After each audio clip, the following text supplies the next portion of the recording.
All right.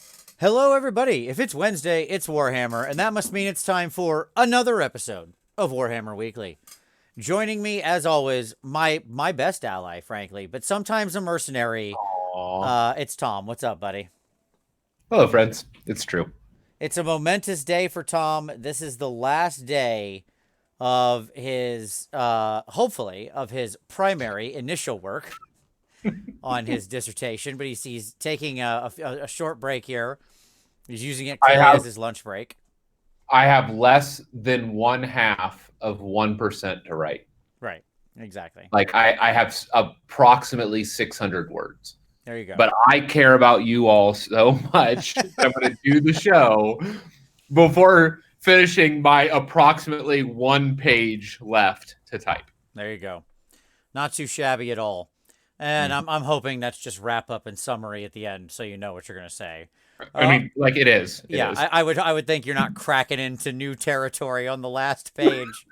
Like, now let me introduce a completely new argument.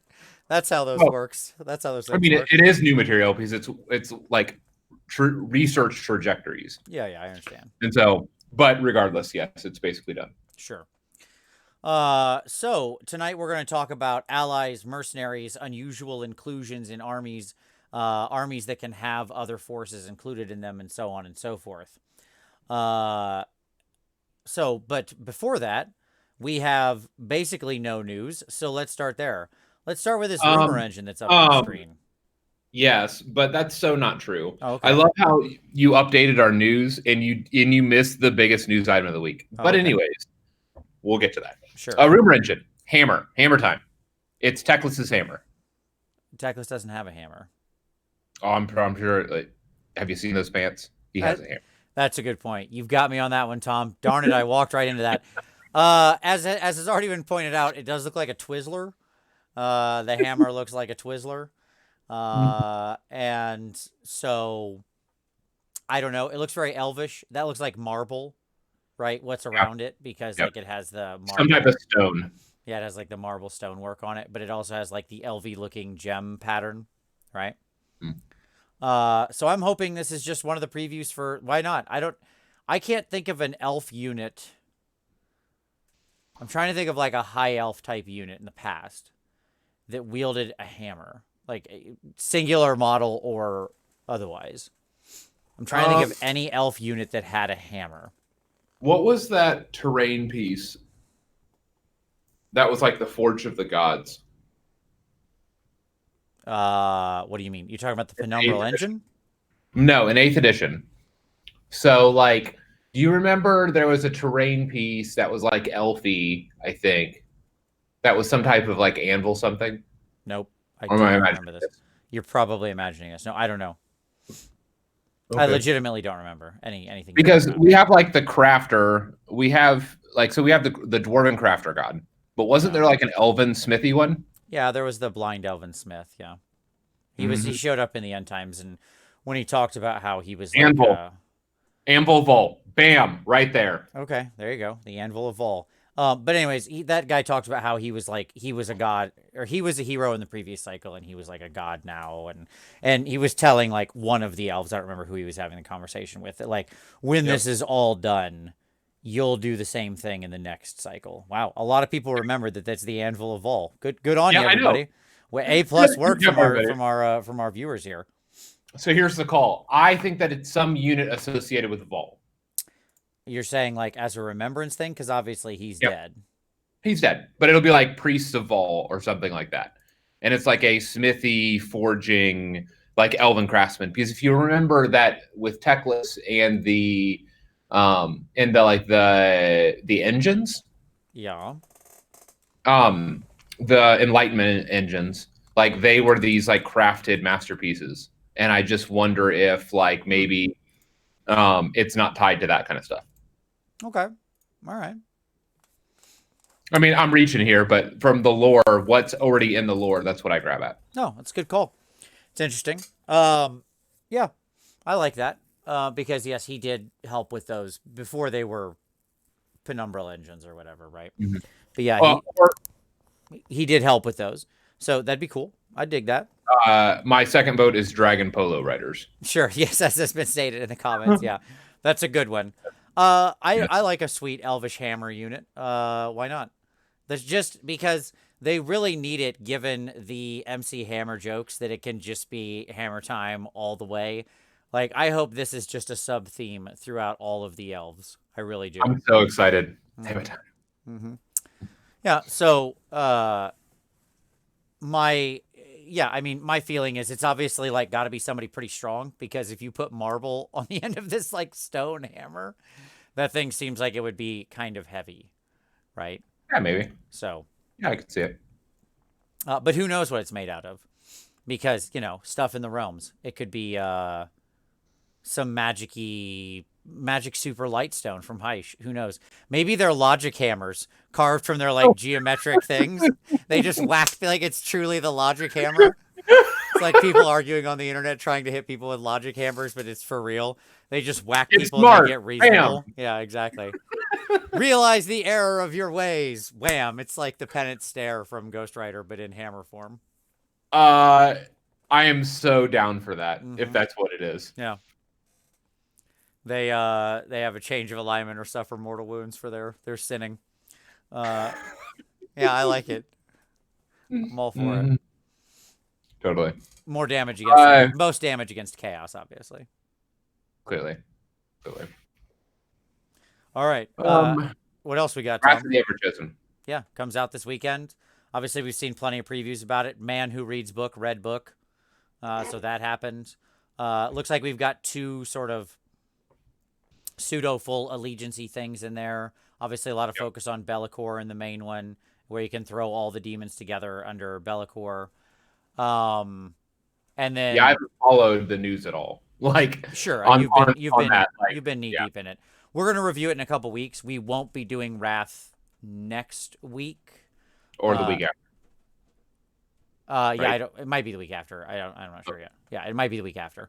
It won't be next week, because there's like a lot of stuff in there, and I want to actually take time and look through some of the I'd like to actually comprehend the narrative too, since that's going to be a big part of this. This is like a narrative book. It's not just rules. I understand that like even new battle tomes have a lot of narrative in them, but they tend to be a fairly known quantity, right? Like, this is the story of when the Seraphon book comes out. That's the most narrative I'm interested in. Like, when the Slaves Darkness book came out, it had cool stuff. I read it, but it wasn't like they were going to suddenly take up a completely new slant on life, right? Like, we get most of what you're on about here. But this is obviously the point of this is a story-driven thing. So I'll take time to absorb all that. A lot of cool stuff. What I love about it, honestly, Tom, from what I've seen so far, is this is just my initialist of glance, so I reserve the right to take this back. Sure. But at the moment, reading over everything, I actually thought it looked just like some nice options. Nothing jumped out at me as like, crazy bent or broken or anything like that. Just like, oh, that's a cool option for that kind of thing. A lot of stuff seems very tightly restricted, and so would be more for people who want to run or like a very specific army. Does that make sense? Like, I really love Puscoil Blightlords. Okay, cool. Well, here's a thing you can do if you're using a mainly Puscoil Blightlord force. So, yeah, no, I agree with that. I did see some of the rules. Like, I'm not gonna lie. Like, I don't know. It'll be interesting. I don't know who collects that all demon army. Sure. Like, I don't even know how that works, because I could just imagine like having to buy up demons across the entire range. It would just be tough. So it's a lot of demons. It's a lot of demons. I should note that like a lot of those places where it says the demon keywords, though, in the Legion of Chaos Ascendant, it says them bolded. I know. So like you can't like Archeon can be in there. Well, no, like I'm not saying demon bolded. Yes, a lot of those things do work. Like, he'll benefit from that stuff. Yes, like there are several things where it says like Chaos Ascendant Demon Hero. He would benefit from that. I mean, like Bloodletter will be bolded. So like Blood Crushers would benefit from it because they have the Bloodletter keyword, or whatever. Seeker Chariots have the Daemonette keyword, that kind of thing. Yeah. So it doesn't just have to be like tenors of the basic dude, if that makes sense. Yeah, that makes sense. That's cool. It's just about any permutation of those troops. Yeah. I'm excited for it. Seraphon book. Seraphon book out of stock, which hopefully means the book is coming soon. I mean, realistically, there was like no AOS content this week. No. So my guess would be probably in the next 2 weeks we'll see the Seraphon stuff start dropping, which would make sense. Probably accurate. And then we had the Tzeentch and the KO book drop this, or FAQ and errata drop this week. Yes, you're right. I didn't put that in the news list. I remembered it and then just didn't type it out because I knew we'd talk about it. All right. So what do you think, Vince? Okay, sure. So let's talk about the FAQ. Let's talk about the KO FAQ first, shall we? Is that a fair place to start? Yep. The KO FAQ, in my mind, was fine. There's probably still a question or two out there, but it was fine. Like the one drop battalion thing is weird. Oh, well, they've already said they're going to address that separately. That was just miswording. What you're referring to is the fact that it said, in answering a question. Sure. Okay. They answered, yeah. Let's walk everybody through this, shall we, Tom? A question came in that said, when I'm deploying units, can I do like I used to do in KO and just have one drop be the boat and everybody in the boat? And the answer was no, that's not how it works anymore because that's not how garrisoning works, right? Right. And so they said, no, you must put down the boat, and then you can put down as a separate drop somebody that's saying they garrison inside of it. Okay. Yep. Cool. Great. No problem. So fair enough. The problem with that is that then they accidentally broke the wording for battalions because battalions use the same language and say you can put them all down at once, right? As one drop. The really obvious answer here is that they clearly never meant for those two things to interact. They don't mention the word battalion in the answer. They weren't trying. Like, this is one of those things that drives me up a wall and back down the other side. How lawyery do we have to be? I don't know. I know. Because we all know the answer is, yes, of course, your battalion still all goes down as one thing. We know that, right? Because that's clearly not what the FAQ answer was meaning to talk about. I would agree with you, but a lot of people are arguing vehemently that, in fact, KO don't one drop anymore. You're saying even if they had a battalion where their whole army was in it, as you can do with the Iron Sky command. Like, you could one drop if you don't drop into the boat, is what they're saying. And what that actually does is it does break their alpha because they have some abilities that let you move. Like, that let you like pre-game move across the table. Yeah, sure. And so that would stop you from like basically dropping the Warpfire Vortex turn 1. I understand that. However, no. That's not how this isn't how rules get made.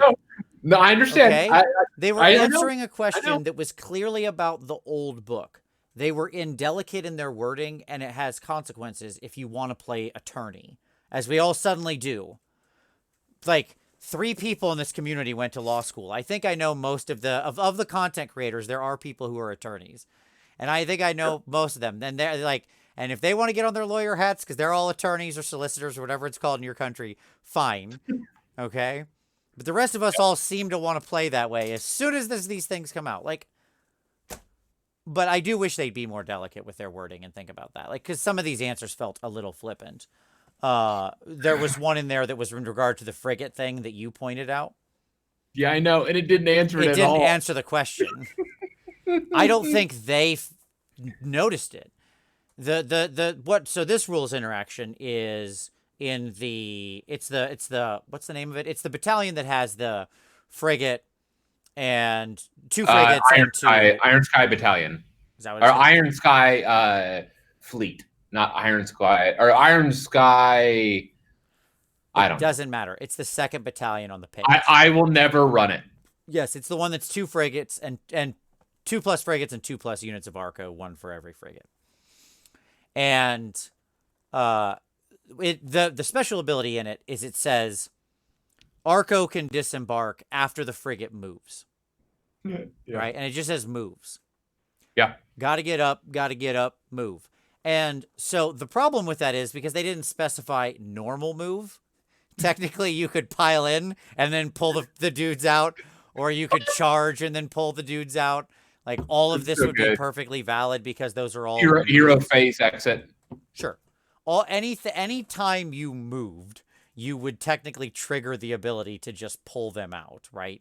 Yep. And that's how it is. And then they answered the question with this sort of like thing that just Copy says, paste. no, if an It was the ability copy. modifies a rule, any restrictions that apply to that rule still apply unless specifically noted otherwise. And so can a unit of Arcanaut company from an Iron Sky attack squadron join or leave an Arcanaut frigate from the same battalion in a phase other than my own movement phase? No, if an ability modifies this rule, any restrictions that apply to that rule still apply unless specifically noted otherwise. Okay. It was a copy paste of the FAQ right above it. I understand that. The trick is that they still answered the question, but they answered it wrongly. Like, Right. they said no, so fine enough, I'll accept your no. But there is no source rules to point at here, right? Right. The source rules is your generic movement rule, which you've designated that pile-ins, charges, all of that are moves. Right.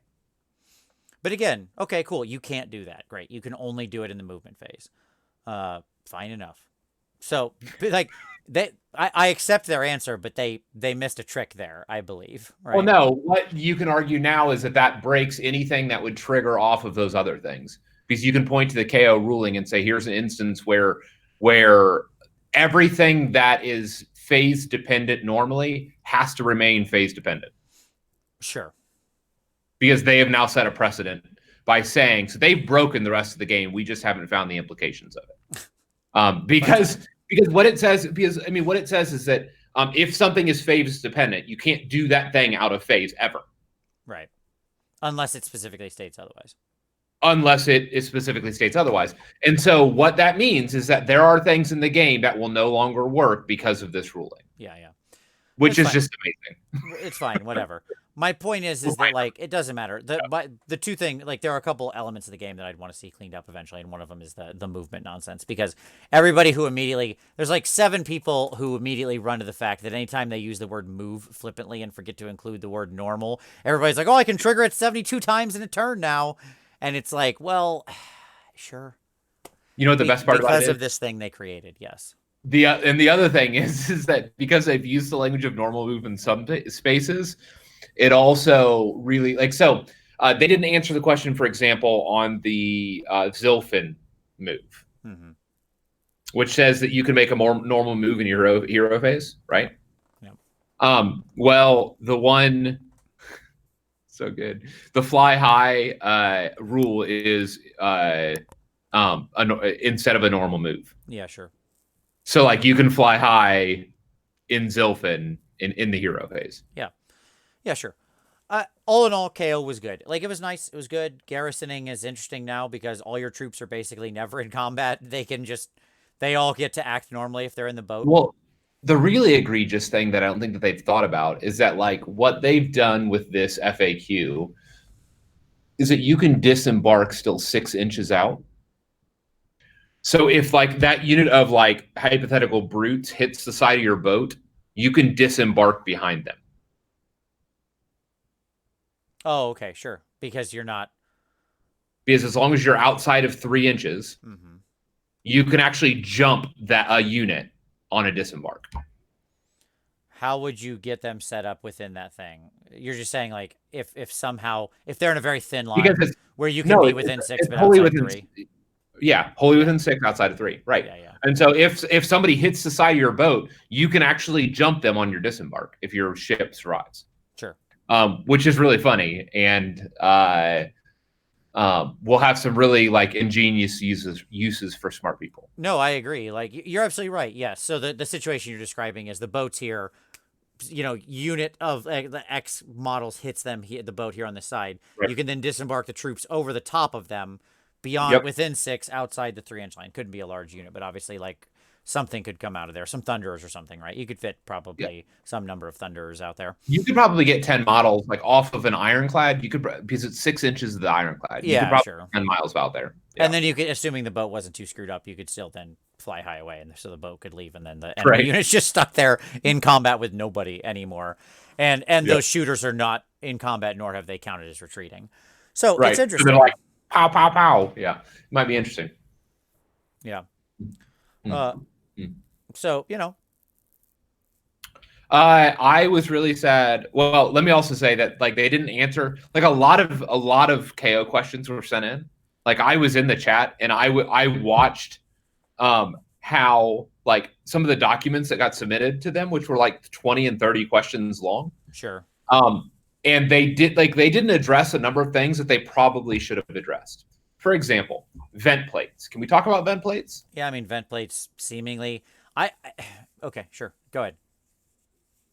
I mean, as of right now, there is no end duration to the vent plate item. Sure. Once it gets triggered. You turn it on once and it's on forever. Which means that it's an item for the chemist. You turn it on once per battle at the start of the enemy shooting phase. You turn it on. And for the rest of the game, you subtract 1 to hit rolls for attacks that target the bearer. And it's not even like attacks in shooting, even though it starts in the shooting phase. Just forever. -1 to hit an attack roll against the bearer and any friendly unit wholly within 6. So that means that, like, if you have a unit in the boat with a hero, all heroes in the boat are -3 to be hit now. Mm-hmm. Yep. Because they're in cover, they're within X number of inches for lookout sir, and the vent plates add 1. So, like, the boat is -1 to be hit. All the units inside are -2, and heroes inside are -3. Hey, go chemists. And that lasts forever. And that lasts forever now. Sure. So. Cool. That's kind of yeah, it's neat. Whatever, stuff like that is just such a it's a miss, but I don't really care. It's fine.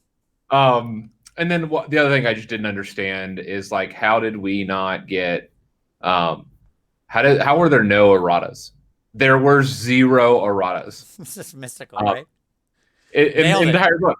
Nailed it. Got They're him. like done. Move to printer. I don't know. And Brent, you'd asked about any replies on how little they clarified. It's true. It's mystifying. Just absolutely mystifying. So that's KO, but all in all, fine. It answered most of the big stuff that I think will come up most of the time. All that should have been in a sidebar in the actual book. Said it originally, still stand behind it. Terrible missed opportunity. Yep. You can't introduce a bunch of complicated concepts like that and not sidebar them. Please don't ever do that again. That's just, Oh yeah. How about the Shadespire pistols? Can we talk about that? The fact that somehow the Shadespire pistols managed to stay, excellent call, by the way, Alex, managed to stay the increased range. Oh, yeah, because. Sure, why not? They have the good ones. That's cool. That unit, look, stop trying to ruin one of the good underworld warbands. There's only like 3 of those, okay? So it's like it is either the first or second best underworld warband that's actually like one worth using in an army. I can see that thing actually having quite a purpose because it's one of the few like balloon boys that can actually garrison a boat. The whole unit can like zip up in the air and stuff. Like it's got all sorts of things that it can do. Well, and actually they fit perfectly in a Gunhauler. Yeah, and a Gunhauler with this. Gunhauler can have 5 models, yep. And like you have 4 models and your hero, and so all 5 of them can actually go in. Yep. The Gunhaulers, which I really like. Or you could like split them up, put the 4 like dudes in there, and then a different hero. So you don't have to like keep that hero, the chemist hero. Sure, good for chemists. Tzeentch, as this isn't the point of the show tonight, I don't want to tarry on this too long. The Tzeentch FAQ, I mean, you missed it by that much. You can't see my hand, but it was not a tiny amount. No, I mean, it was good. Like, everything in there was good. They got about 40% there. That's my answer. Tzeentch is still bent. They probably pulled it back from, like, outright broken into just, like, very bent. Here, let me say this. Somewhere I think on they that can scale. In 6 months, this can be fixed with points. Sure. That's probably true at this point. Yes. Flamers go up to 160. Take the change host battalion itself and bump it up some amount because it's still a 1 drop. Change host from like 180 to 240. Sure. You know, like they can literally fix this with points, I think, at this point. Yeah, You I know, don't. Horror's a horrors tough one jump- because they're tough to jump pink to pick just pink with points. pink horrors jump to 260. Yeah, that's probably too Their much for sure. maximum unit size is 10. Sure. Yeah, maximum unit size is 10 would go a long way. Yeah, I mean, like they can fix it on the GHB probably. No, that's fair. I don't know if they will. Like again, I don't know if they will, but that still means that we have to deal for 6 months with this bullshit. Yeah. There is currently a big argument, which we're not going to get into tonight, because I don't have an opinion on this, around whether or not you can still Destiny dice the one on the banner, to respawn more pinks. Look, there are Here's people my in the answer. audience right now who I'm sure have a very strong opinion. I said we're not going to get into it. There I are know. people who have a very strong opinion about it. I've seen perfectly valid arguments on both sides. So the answer is you just need to clarify your FAQ. That's it. That's the answer. I'm going to say something real quick. Sure. And it's my perspective. So for those that want to know my perspective, it's this. When it says an unmodified roll, what that is looking for is the number on the dice. And so I am of the mindset that you can use Destiny Dice of 1. That is code for what the dice face says, not because everywhere else that's like that's what it amounts to. Rather than saying that because of that Your weird point corner being that like rerolls happen before unmodified or something like that, right? Right. Yeah, sure. Right. Like there are other things that trigger that way. And thus, like when it says an unmodified, what they're looking for is the dice face number. They're not looking for like the actual result. Look, that seems perfectly convincing. And then I've heard people on the other side argue because of the wording that they use in the FAQ. And you know what? That seems pretty convincing too. And so you know what the answer is, folks? We can all sit here and spin our little wheels about it. And you know what claim to truth any of us have? A freaking goose egg. Words is our claim to truth. Yeah, like there's the philosophical concept of a single theory, T, being drawn from the same set of evidence, E, and each one equally leads you to T. Okay, the most famous example of this being the conception of reality being either everything you see around you is real or everything you see around you is the matrix, that kind of thing, right? And so, like, in that way, you just can't argue your way out of it. Somebody's got to come in from the outside and be like, this is just the answer. So they just need to update the FAQ. Great. Yep. Just do that. And then we can all just not argue about this anymore and life will be fine. Wonderful. Happy. Yep. Whatever. I mean, at the end of the day, like, just kill 10 pink horrors. That's your job. Sure. Like, if you can kill 10, I know it's hard with all those penalties, but if you kill 10, it's fine. Because then there's no banner. And make sure they don't. Right, and there's no banner. Yeah. And just make sure they don't add more models or have more than 20. You know, that kind of thing. Oh, somebody said, what should we TOs do, though? Whatever you want. You're God. You don't need anyone's permission to make a decision. Make a decision. Decide how you want to decide. You read and use your best judgment, and that's the answer. The only appeal beyond you is to our Lord and Savior. That's it. So if they can get permission from him to overrule you, they can overrule you. But other than that, at your tournament, you're where the buck stops. That's my answer. So I agree with Vince completely. Like TOs rule get to make a decision. They could literally read something and go, nope, doesn't work like that here. And that's correct. Because that's what that's the power we've entrusted TOs with. Now, most don't do that. There's sort of this social contract that TOs, when the rules are pretty clear, they'll, Scott. that they'll follow along with the rules as printed because we all agree to that social contract. But in this kind of a case, it's whatever you think in your good faith judgment is the right answer. There you go. Easy peasy. That's my answer. Yep. I like when I'm playing in a tournament and the TO says that's their ruling, I'm on board. Smile, thank them, appreciate their time. They're working hard. If they make a judgment, that's their judgment.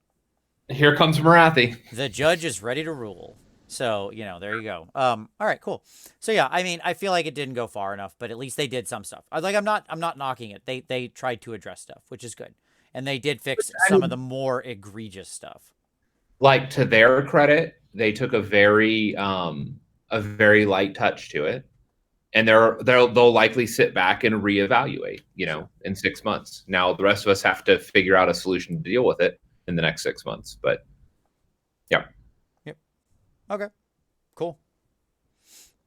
Cool. Yeah. So that was the FAQ. Good stuff.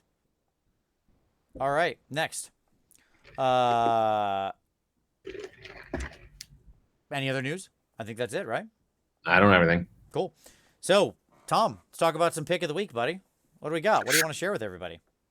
I have nothing. I have zero. I have zero nothing. Yeah, because you've just been typing. The only thing you've looked at is your own laptop where you've been typing away. Yeah, I've literally written like 12,000 words in the last couple days. So there's that. No, that's fair. I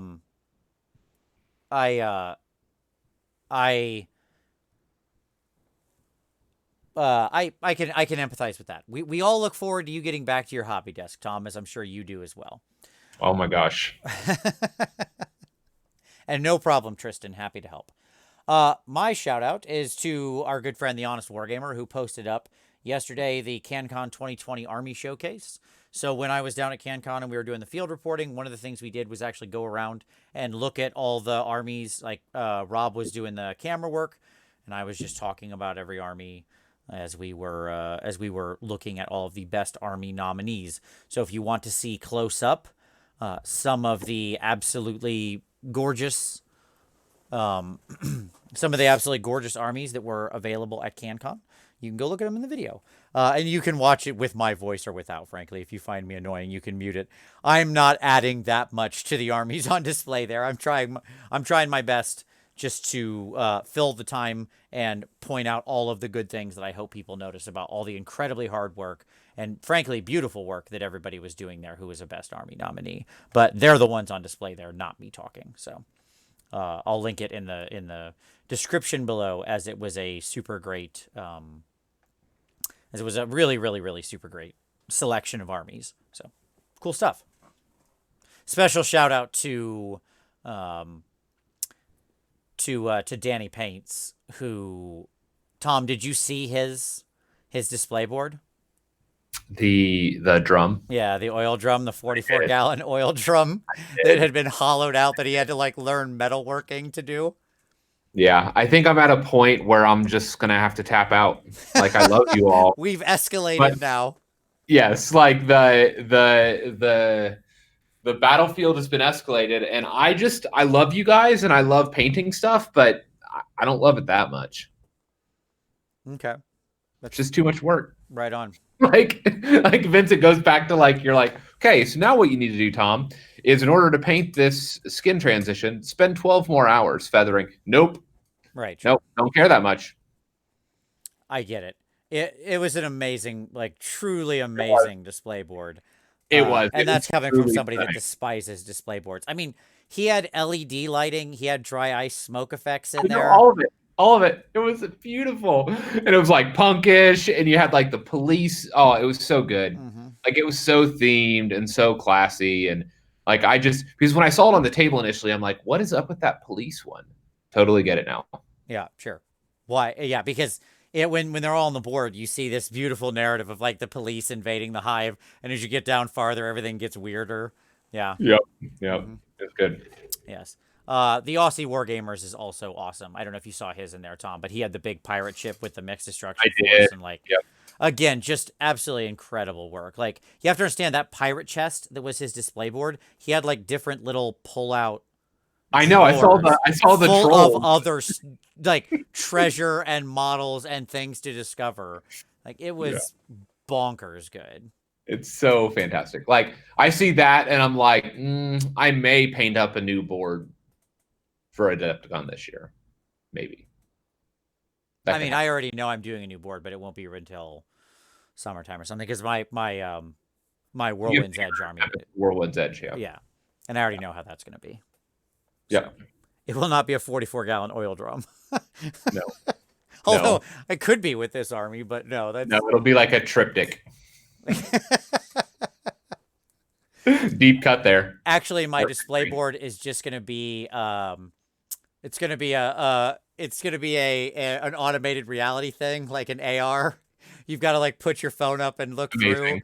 and then it lays all the extra effects on there. Like my board will be really simple. How awesome would that be? Sure, that'd be super cool. Your board looks relatively simple, and then they're like, I don't get it. What's so special about this? And I'll be like, oh, put on this headset, please. And then they see all these like incredible weather effects and lightning and all this moving water and Dragons stuff. flying by. Yeah, yeah, yeah.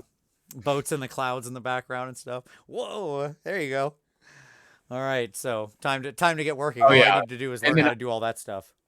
as Christiel said, the Lotan Shaq Deepkin. Yeah. I loved Vince your comment of like, hey, look, he's something useful for something. Yeah. Or whatever. Yes, I apologize because I'm blanking on that gentleman's name, but he was awesome. He and I talked a whole bunch. His sharks were awesome because he had like whale sharks and yeah, Yep. the actual things. And then yes, his Lotan's dive bar was, I mean, it's genius.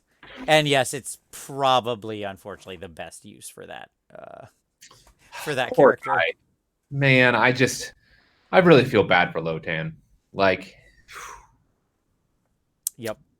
That's Yep. all right. Justice for Lotan. So check it out. Video will be linked below. Hobby time. What you working on, Tom? You been painting some stuff? nope. I like how you left us in suspense there for a moment.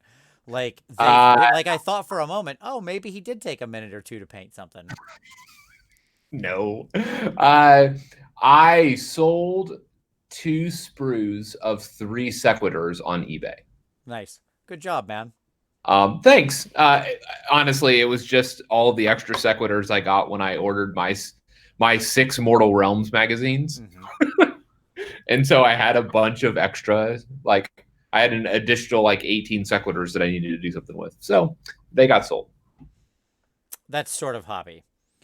Yeah. For myself, I've been a busy little bee. It was time to do I wanted to do something big. And so that meant it was time to work on my ironclad for Whirlwind's Edge. Now, Yep. I could have just gone out and bought a normal ironclad. And I could have waited until those wings are available on that Adeptus Mechanicus thing. But I sat down Friday night after finishing up that demon, and I thought, nah.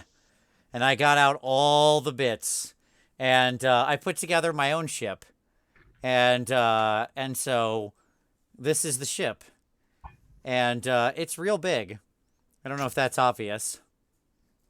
And I can share the image if you need me to. Sure, no, it's fine. I got it up on screen. It is hard to hold in the camera here. I'll pull it back toward me. As a size comparison here, we'll do this. This is one of the new Chaos Knights. That's one of the new Chaos Knights next to this thing.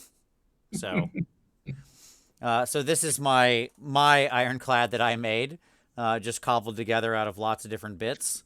And it's ready to come. It's not ready yet. It's not done. It's still very much work in progress. I've got a lot of work left to do on this thing. But yeah, there you go. It's big. It's significantly large. But that's all right. It's gonna be super fun. Well, I am glad that you're gonna play KO, even if there are no dwarves in sight. That's right. There's not a dwarf anywhere near this boat. But I did leave the tiny dwarven symbol on one of the missiles. Uh-oh. I Scandalous. left that because I wanted to see their contribution. Sure. I wanted to recognize that. So, and heck no re-rolling ones, Jack. Because obviously I was going to get an ironclad. This is only the first of 2, my friend. That's a thank you very much, W. Soren. We did get one other piece of news that's relevant that I kind of forgot about, but because it's not news, but it's relevant to my hobby, which is we got the Hammerhall Herald that asked about the Llama Cat, and that means the Llama Cat's actually coming soon. Finally, that Llama Cat's going to be released. The Spheranx, by the way, is what I'm discussing. Right. The Mind Stealer Spheranx. This has got to be one of the longer times between a book release and a model in that book being available. In Age of Sigmar. Because certainly in the old days, this was common. It was October that it got announced, right? Yeah, that feels right. And then the book came out in December, and still no Llama Cat, and here it is. We're getting to February. I mean, realistically, I'll probably have the Llama Cat like by the end of the month. He's still 2.5 weeks away, most likely. And yes, I did greeble the heck out of this thing. Thank you, somebody who's using the greebling word. Back to the Ironclad. So yeah, I'm excited about this thing. A lot of work to do, but God, I love this big, giant, ridiculous boat. A lot of plastic art and existing pieces and stuff like that. So yeah, it's fun. It was fun sitting around with a heat gun. The first time I tried to make a hull, and I was like trying to heat the plastic to bend it into shape and hold it, and I got the heat gun too hot and too close, and it just went like and crinkled up. And once plastic art is crinkled like that, you don't. Done. That's it. I was just like, oh, get rid of that one. Next, try it again. There you go. Okay. So yes, this thing is. I'm excited. So I'm hoping to have this thing done by the weekend, which seems a reasonable goal. I think I can finish it up this weekend. There's a lot of work to do still. Too much, frankly. But anyway, Tom, let's talk about some mercenaries and allies and stuff, buddy. Sure. Speaking of a giant ironclad, which I'm not building for a KO force, right? Sure. It's interesting because I think we've seen a lot more. Not only are the armies of Age of Sigmar more varied now than they were in old Warhammer days or stuff like that, right? Like, because we're actually, you might argue, well, yeah, in early AOS, you know, we had all these distinct little forces, but the reality is most of them weren't actually armies, right? The vast majority of stuff when we had those little dangler factions weren't really playable. Yeah, like Firebellies, Man-Eaters, these are not playable factions, right? So we're up well over 20 actual, you know, fully functional, fleshed out, book supported armies now. Yeah. Mm-hmm. Yep. And now not only is that true, but more armies have stuff that lets you pull other things into them freely. Yep. More interchange between the forces, just natively, not even as allies. Then we have the ally system, and we have mercenaries, right? So as I was reflecting on this, it made me think about the fact that we haven't really gone back for a while and looked at, in this new world, now that we're basically up to all the books, because I assume Seraphon will have some allies that look pretty standard for most of the order stuff. Like, they'll be able to ally with Stormcast or whatever. Maybe that's it. But I'm interested to return to the concept of these allies. And the first place to do it is when you're not even allies. Cities of Sigmar, who can have 1 in 4 Stormcast and everything. KO 1 in 4 in Tempest Eye. Sylvaneth 1 in 4 in Living City. Right? Or the new Caradhran Overlords, who can have any Duerden 1 in 4 in Barak-Thryng. Including the Hell Cannon and every other thing that's insane that has the Duerden keyword, right? So I wanted to spend a little bit of time on that and then move into the true allies. We don't know if those are considered allies yet. The answer seems to be no, because it doesn't say they are. I get why you're saying they might be, but again, another question they didn't. They don't have the KO keyword. Yeah, I get it. Yep. So let's talk about those things first. Cities force. Okay. In cities in general, where they're not technically allies, right? So this is your Stormcast 1 in 4, or your Sylvaneth 1 in 4 in Living City, or your KO 1 in 4 in Tempest Eye. Who are your hot picks if you're looking at a city's army and you want to talk about integrating forces outside of the traditional Cities of Sigmar book? Who are you picking? So I really liked the Celestant Prime in Hammerhall. Prime Time, he's back again. You want to explain why Prime Time is so good in Hammerhall? Yeah, was it Alex that ran that, or no? That wasn't. Was it Jane? Who was that? The person who was playing at CanCon in round 6 on the top table had it. Yes. Who ended up losing? No. Anyways, yeah. So he ran it, and I thought it was a genius move. So one of the problems that you have with the Celestant Prime is that once he goes down, he has this huge like bullseye on his head. And so oftentimes he'll get removed within like you'll get one good round out of him, especially if he's going in at like a really soft target. And so there's always this tension of like, how long do you hold him back versus how long do you drop him? He has the ability to do a really long charge because he changes dice. And so in Hammerhall, what that allows you to do is to drop down like in turn 2. You don't even have to wait till turns 3, because what you can actually do is get your long charge in and then double pile in. Because double pile in happens at the end of the combat phase, and so he can actually come out and down and do a lot of work really early in the game. Which is just a really strong use for him, because for me, the cost of having him down on the table, or of like keeping up versus having him down, is always too high, especially because of how quickly he dies. Yeah. No, I agree. Primetime's a big pick. I will mention I'm making a primetime for my Tempest Eye force as well, because why not? Just for my city's force. He's back there. He's also converted and ready to go, but he's kind of hidden back on my work in progress shelf back there. No, the Hammerhall ability to basically double pile in is really powerful. The trick is you've got to be in enemy territory to do it, right? Right. And that's often a big limitation, but obviously a dude who can just drop out of the heavens and be in enemy territory because of what it says, on his war scroll, especially a guy who comes down and hits that hard. I think he's a rock solid choice for sure. And in Hammerhall, I think he's especially good. Although I would argue there are many cities forces that he can actually be a pretty potent drop in, like where he can do good work. Hammerhall, I think, being the best. No, I would agree. You know, obviously I mentioned the Ironclad. I think the Ironclad in Tempest Eye is a worthwhile pick.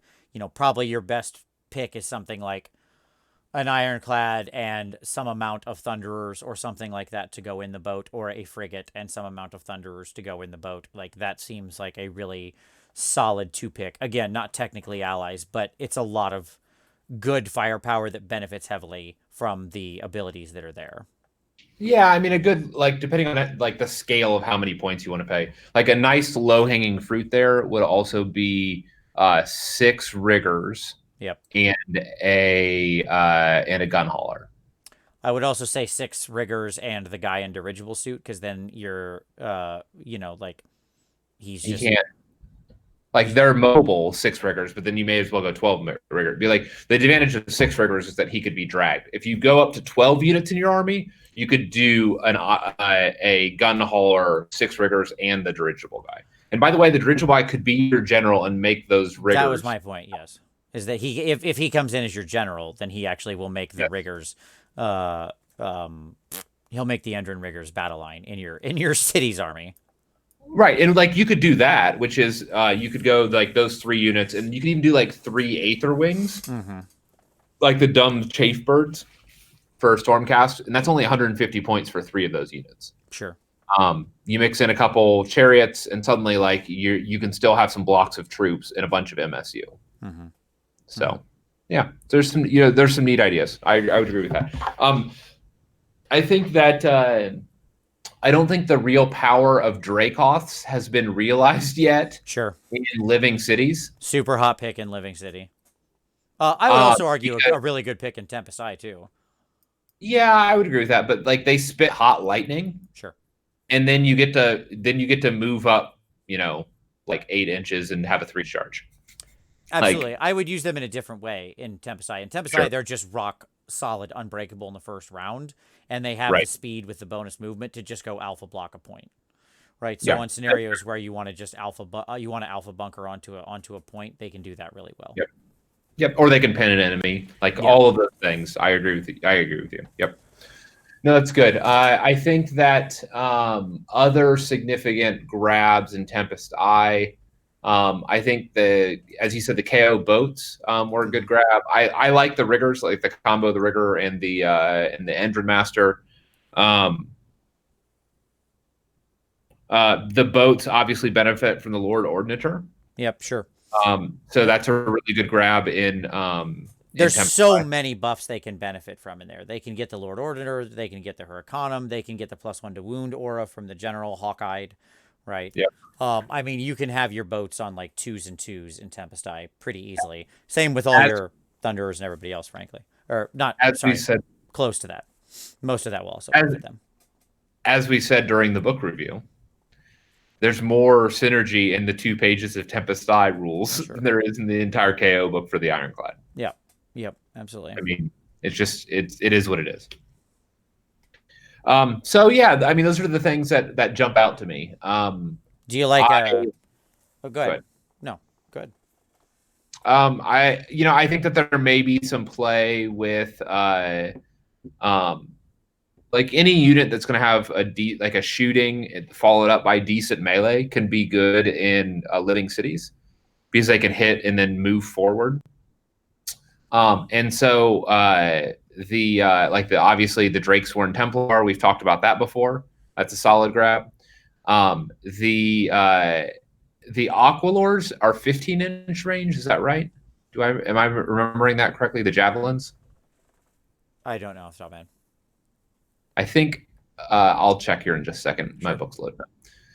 But I think that your Aqualors you could hit with javelins and then sprint them, like jump them forward to engage the enemy. And that could be that could be punchy because not the Aqualor, I'm sorry, the Paladors. Okay. And yes, they have an 18-inch range on the javelin, and so they can like pop on the edge of the board, hit with the javelins, and then trigger the ability to pile in. To move forward.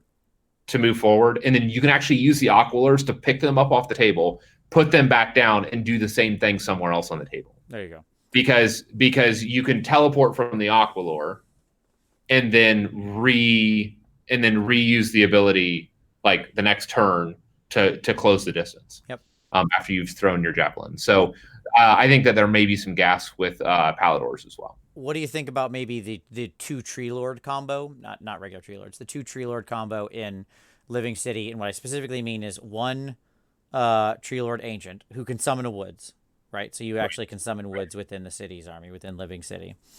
And then 1 Spirit of Durthu. So you can like summon the woods near where the Durthu wants to come in from the edge of the board. Sure. And then he can pop in and he'll actually get his full bonus when he goes YOLO tree, right? And he himself does have a ranged attack that can trigger that same thing.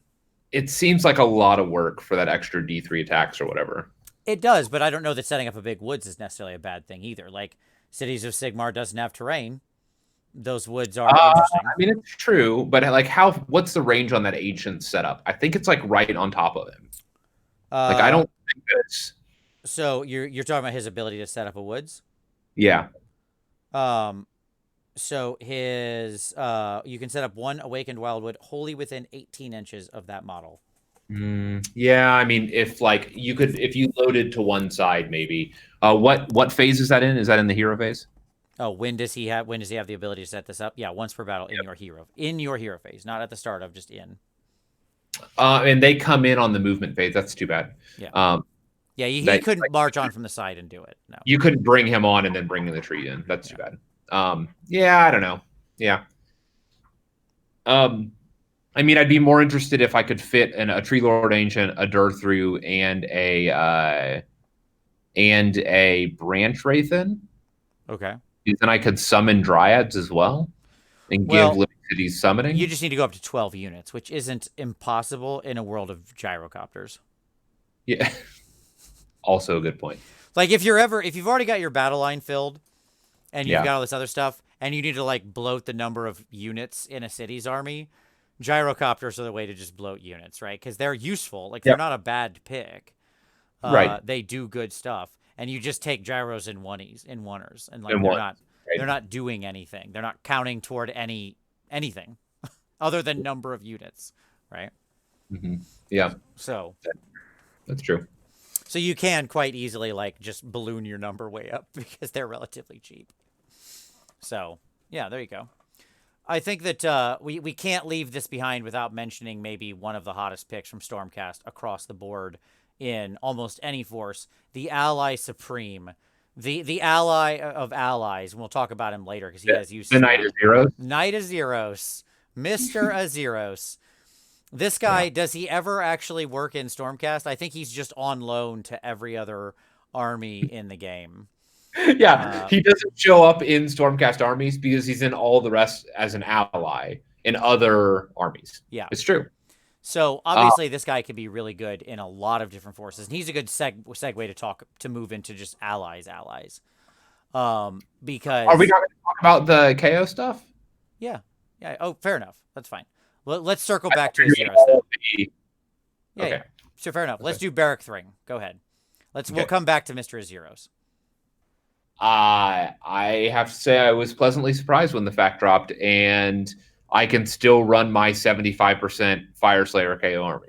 Sure. Yep. Like, Do you want to explain why that is? yeah, so the way that the Fire Slayer KO army works is a Barak-Thryng, that's what they want to call it. Is 1 in 4 units can be Fire Slayer units, right? And there's no restriction on allies. So you can also do 1 in 4 units that are allies. So 1 in every 2 units can be not KO. Right. And KO has a lot of 90-point units. Namely like Archregent Company. And so you can get like 200 wounds of dwarves on a 4+ save between doing big blocks of 20 Hearthguard or Volkites and a bunch of tenors of Arco.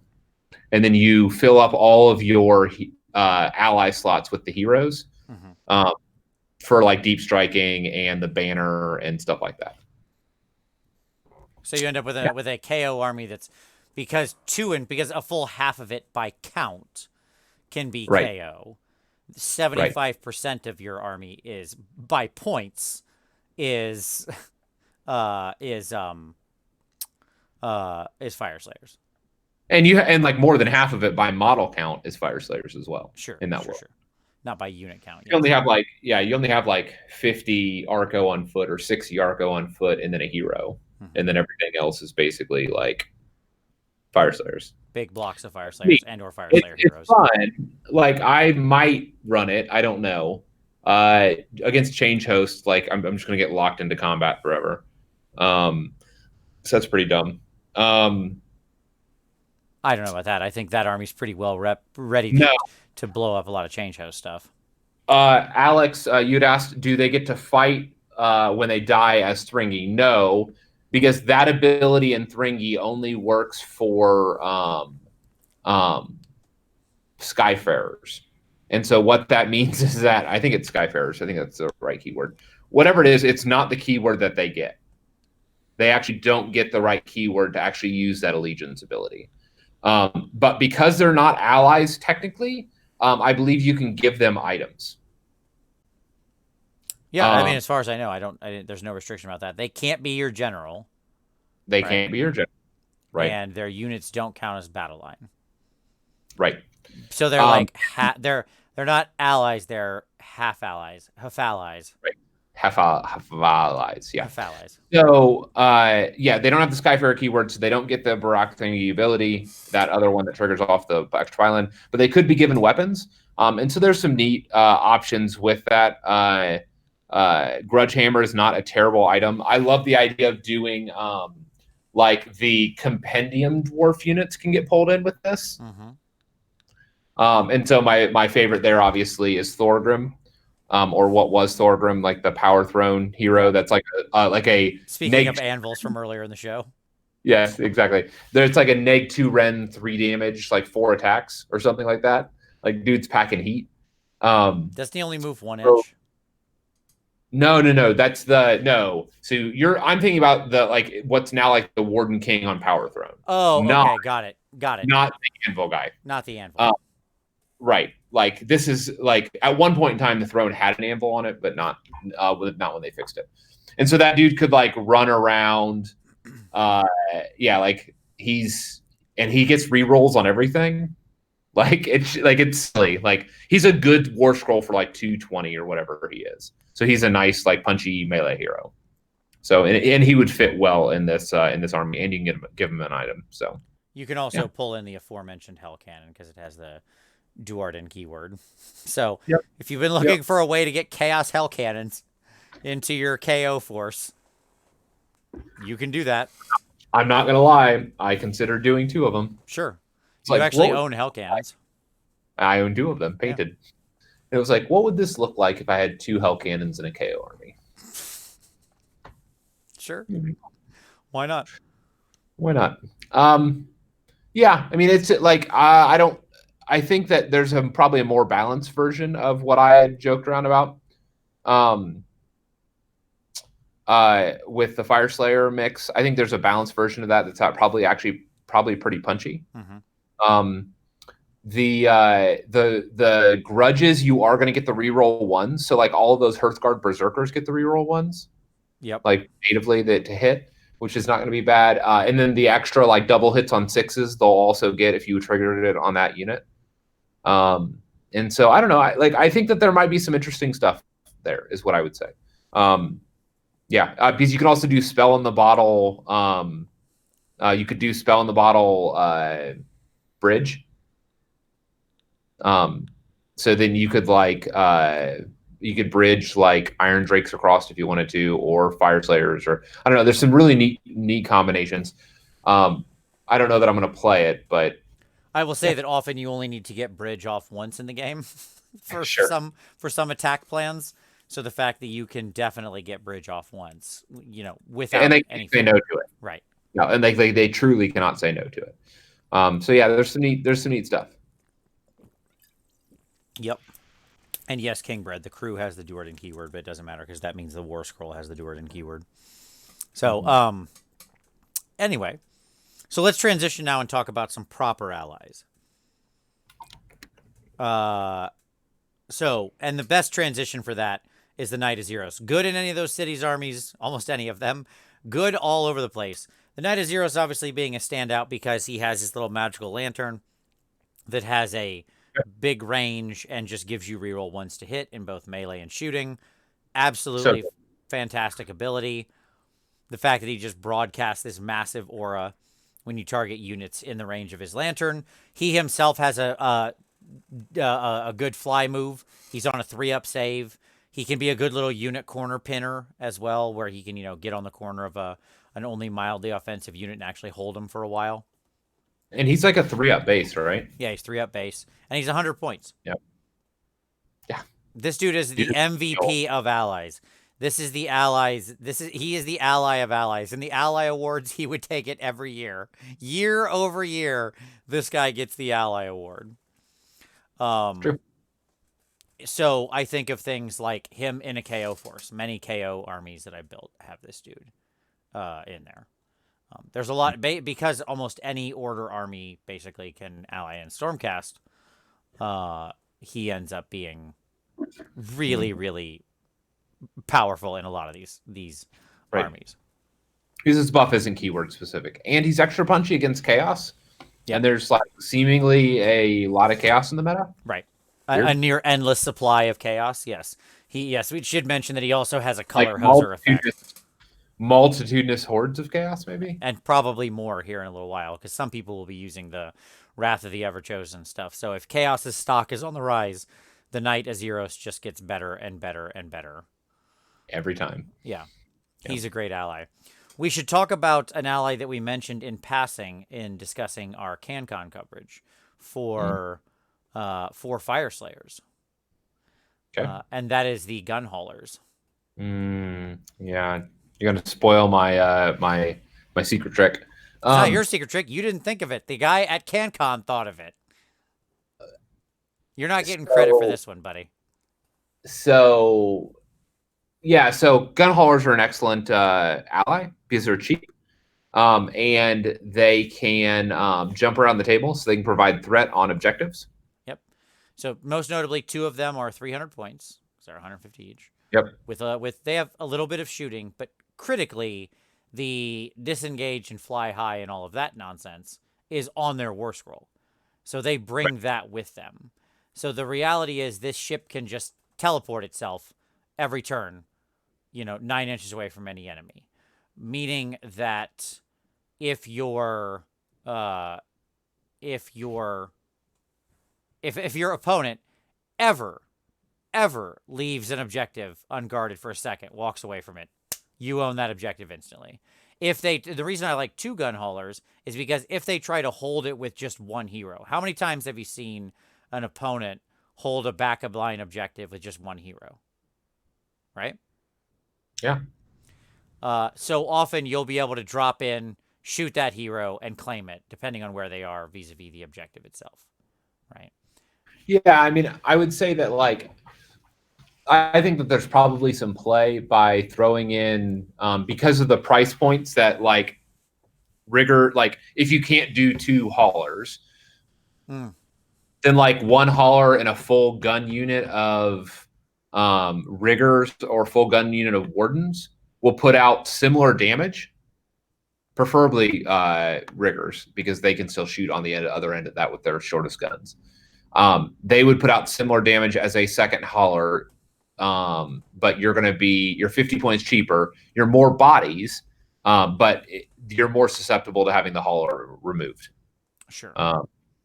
So yeah, I don't know. Or you could do 1 hauler and 6 riggers. That's another very viable combo. Sure, because then you've got something that's got a real offensive punch. As well, the riggers could have the drill. One of them could have the drill thing or whatever. For +1 charge. For +1 to charge. Yeah, that way when they come back down, they're charging on an 8, right? Yep. Yeah, I mean, there are a lot of neat combos with KO as allies. It makes me sad, honestly, that there isn't a mercenary company yet. Sure, the KO mercenary company just feels like the thing that should exist because they are quite literally the mercenaries of the mortal realms. Yeah, Them they are and very mercenary. Yeah. They and Fyreslayers, yes. Yeah, so like when that suddenly becomes like open season for mercenaries, like assuming that they ever get one or that mercenaries even continue, because they could evaporate in the next GHB because they're in the narrative section of the GHB. And so mercenaries may not actually survive this next update. Who knows? Could be. Yeah, it'll be interesting. Just addressing a comment, Chiz had said, doesn't it have to be teleported behind a terrain piece? I don't know what that means, but no. All the boats just have a rule called fly high where every round they can just pick up and set down anywhere. As long as they're, like some of them have rules about being, certain, not being wounded or something. But to a certain amount. But they all just pick up and set down every round, every time, 9 inches away from an enemy. That's just a thing all the ships can do. They just leave and land. And it's so unbelievably powerful. You don't think about how powerful it is until you play against it. And the KO player is repositioning their entire army every round. Which, that's what's happening.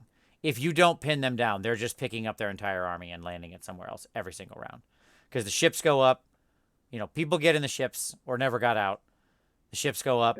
The balloon boys go with them. And suddenly the entire army has moved anywhere on the board. Like, they have almost army-wide teleport every round for everybody in their army. Yep. So, and the fact that they can now dump their people and then the boats can leave and the people then don't count as retreating gives it even more versatility.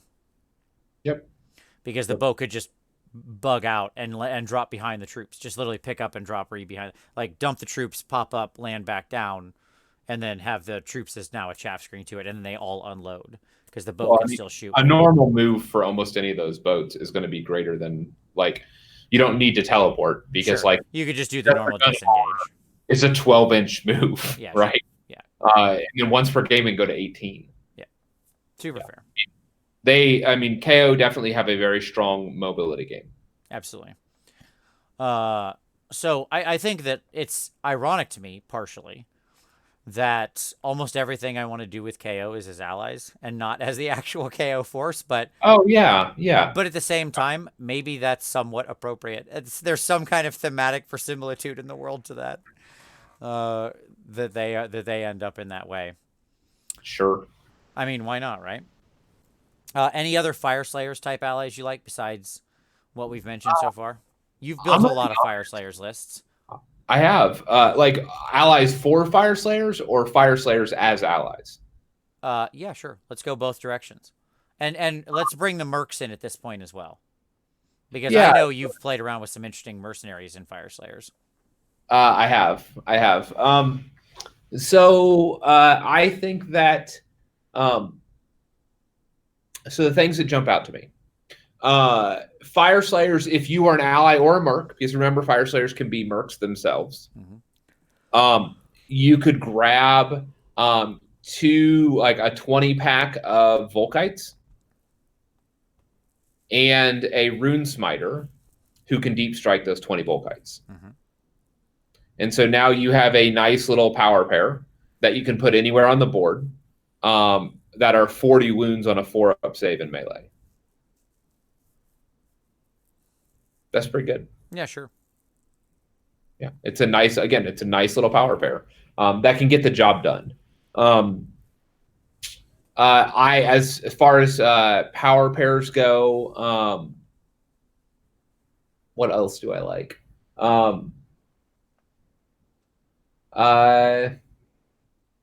Yeah, I mean, there are some other stuff, but I mean, I think the Volkite one is like right at the point sweet spot, is what I would say.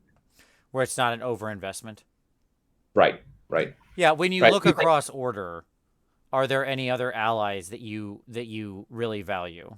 Can I talk about one that I think is pretty solid? Sure. In order, like, let's just broaden this out. We'll go by Grand Alliance because that's probably the easiest way to talk about it. Because in most cases, you can reach across like that, right? So that's probably fine. All right. So let's. I want to bring them up real quick for me here. Boom, ba boom, ba boom. Oh my gosh, they're going to be really hard to find here, aren't they? One moment while I bring them up. So I want to talk about. There aren't not a ton of forces can ally with the Daughters of Cain, right? Yeah. But there are some who can. And if you have the Daughters of Cain as an ally, then I want to talk about your Canary, right, as an ally.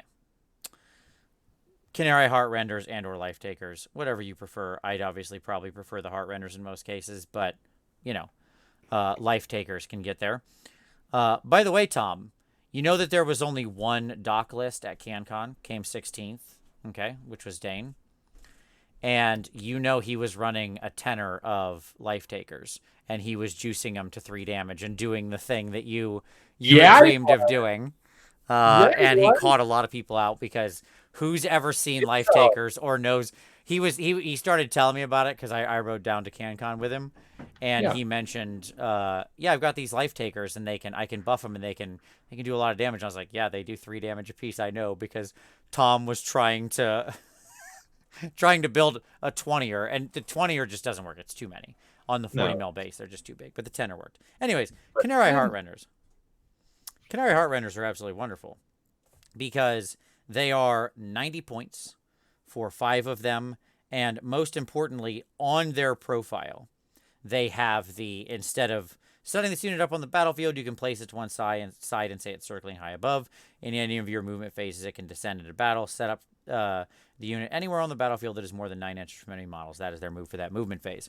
So again, if you have Daughters as an ally, it's so potent because unlike most current armies that have this stuff that where on the scroll it says you can go into reserve, they don't have the turn 4-5 exception.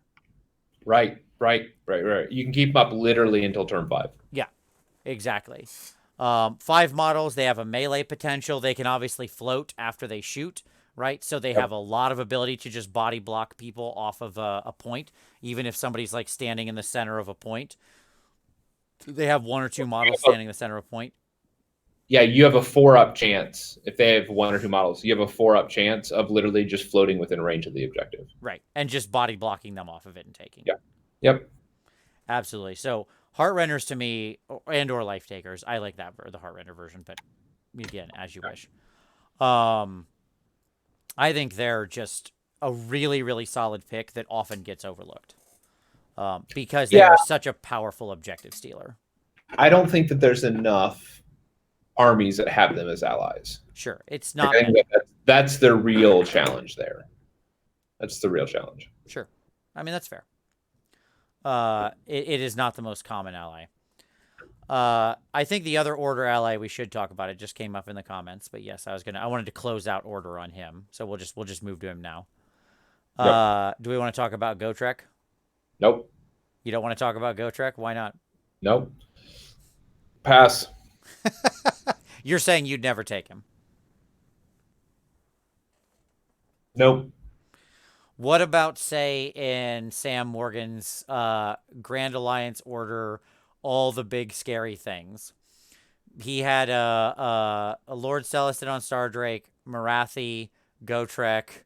It was just like, it was Grand Alliance Order, all the big scary things. And I don't remember what his battle line was, but it was just 3 units of whatever, and just those 3 big monsters. You want to talk about ruling all of the Objective. all of the hero-based mission objectives. You know, like Places of Arcane Power is in there, and he just had that one on hard lock. Just all 3 of them walk forward and just be like, "What? What? Come get it. You're not getting these. Like, these are mine now. I own all 3 of these. Good luck." Yeah, nah. Like, it's just not like nope. Okay.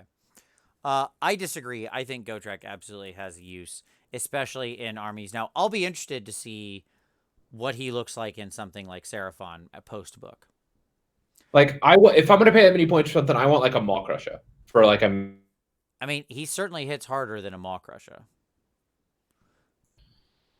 Like, he hits really hard. His speed is obviously the issue, but who cares? He's just a little, like, slowly moving missile that's just going out there. So, there you go. Yeah. Yeah. Yeah. All right. Fair enough.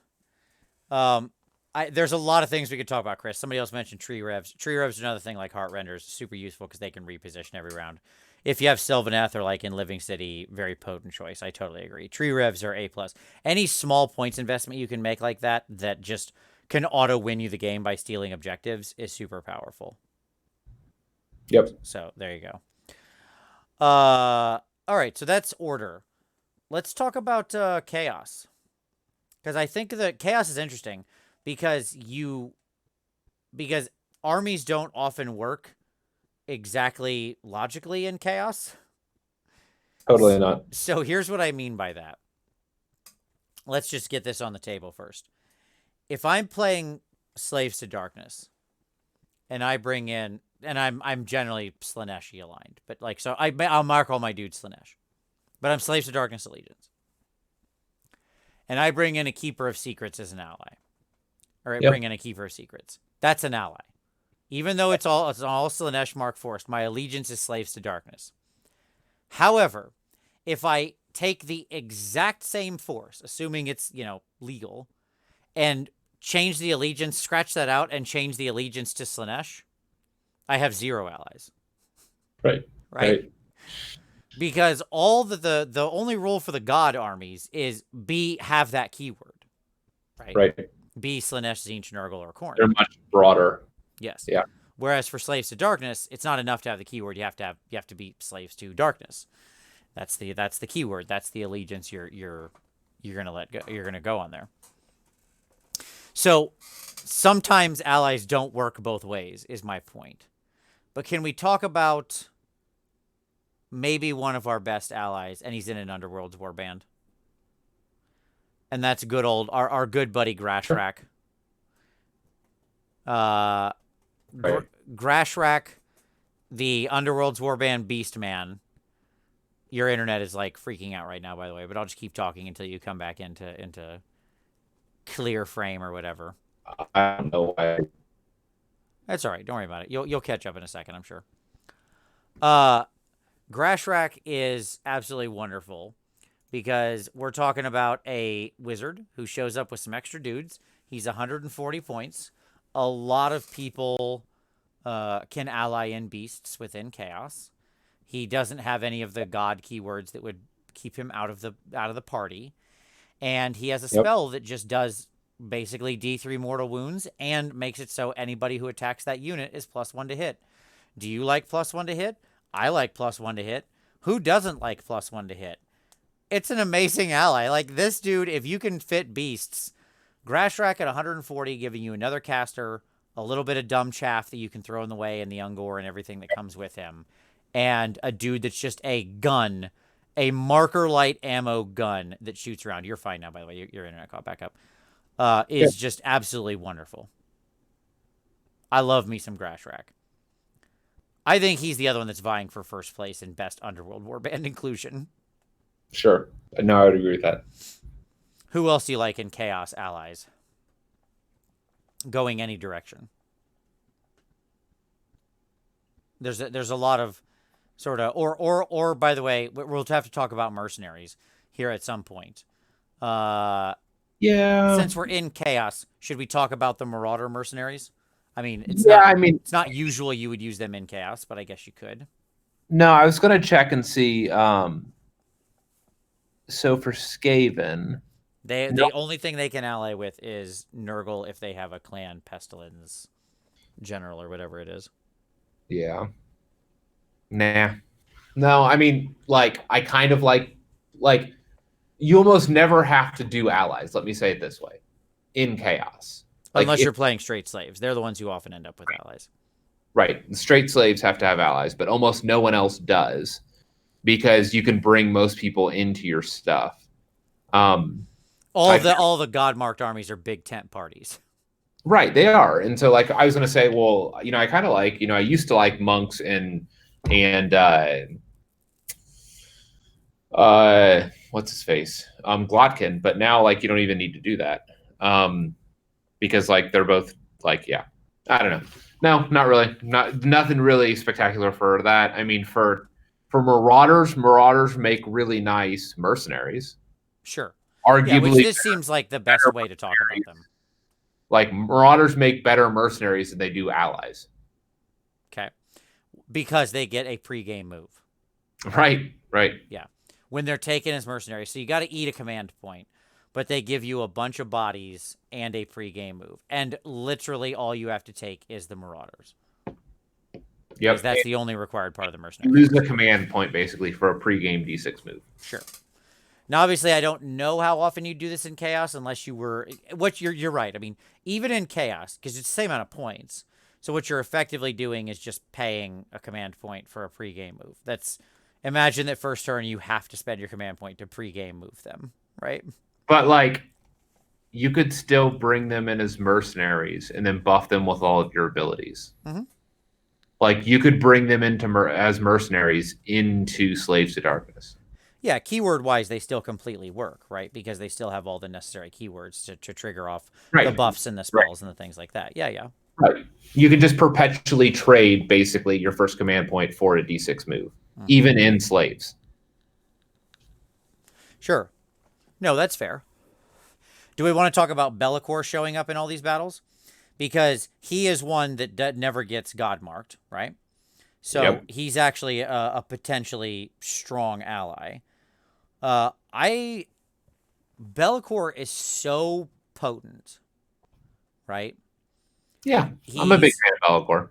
He's a double caster. So, he doesn't, cost-wise, he's pretty reasonable. I mean, cost-wise, he's 240 points. That's not bad. Yep. For an ethereal, fast, mobile double caster who can once a game, potentially for a round, who also screws with like the turn priority basically because of his incentive, just shut off their most powerful unit. Yeah, that's true. I think he's like the... Is he the hottest choice right now as an ally? In Chaos? Chaos, yes. In Chaos. Yeah, in Chaos. Yeah, I would say so. Because he's just universally useful for what he does. Right. He doesn't have much synergy with anybody. Who cares? He doesn't need much synergy with anybody. He's a solo practitioner who just shows up and can earn his points. If you can shut off their most potent unit so that for 1 to 2 turns, they just sit there on their hands and do nothing, that will often just win you the game on its own. Yeah, I mean, so the other one that I would add that I'm actually kind of a fan of now, I wasn't before, but I've warmed to them. Okay. As an ally, or to him, thus them as an ally. Sure. Is the Gaunt Summoner. Okay. Because of his ability to replacement value with his pinks. Yeah. Yeah. And those pinks are now 50 models. Sure, 50 wounds, you mean. Yeah, like they're 50 wounds because of how the splitting works now. You actually use them. You can always use them. Yep. And so I think it becomes a really interesting option.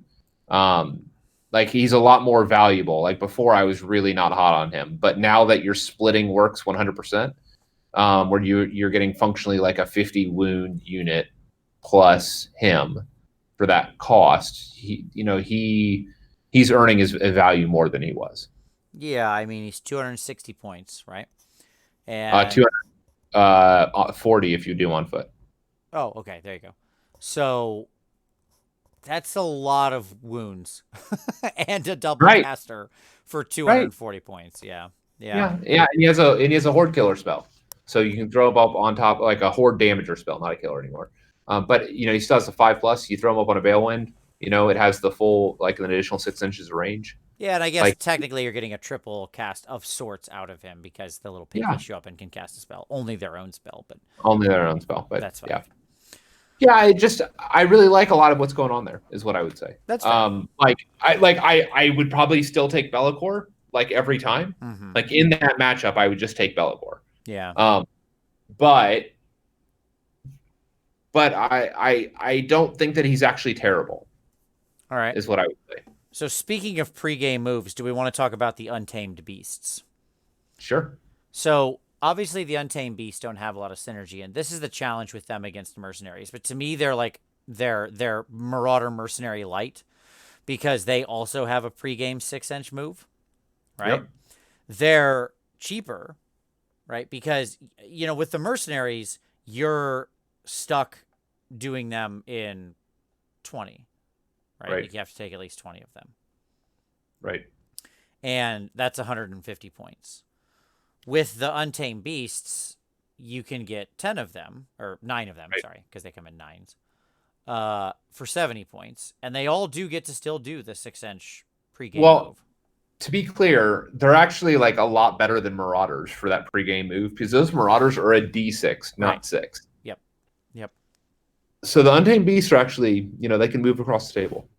The problem is they don't have any of the like offensive capability or synergy that you can still do with the Marauder Mercenaries, because that's not what you generally want for pregame moves. What you want for pregame move is zoning. Of course. I'm just saying, like, the Marauder Mercenaries are effectively doing double work here, right? Sure. Because on one hand, they have this pregame move to go out and zone, but then they can still actually do work in the game because, as mentioned, they can benefit from all the synergy. And they're a very scary unit right now. Right? Yeah. The Untamed Beasts are literally just pregame move chaff. They're there to die. Yeah. They will not do anything else. Ever. They are just. Hey, they can still run and charge. Sure. Okay. Sure. I mean, but yes, they're basically just dudes waiting to die. But that being said, I think they have potential. They can run and charge, so they can do 18 inches in the first turn. Okay. Why? I don't know. I mean, I don't know what they're going to do with that 18 inches. Right, like, what happens when they get there? I mean, they have a javelin that they can throw. They can't throw and shoot, or they can't run and shoot. Never mind. Okay. Just kidding. No, just kidding. They're terrible, dude. Don't try. All right, let's talk about our homeboy here, who's showing up who's hopefully showing up in a week or two. The Mind Stealer Spheranx. Okay. Is this guy a worthwhile ally pick? 10 wounds, 10-inch move, 100 points, right? 100 points even. Not taking up any kind of slot, basically, right? It's not a behemoth, not a leader, or anything like that. He's just a kitty cat that walks around and makes everybody in a range around him fight last. Often. Or not everybody. Makes a unit. One unit. Within 12 inches if you win the dice game, which you're very likely to do. Fight last.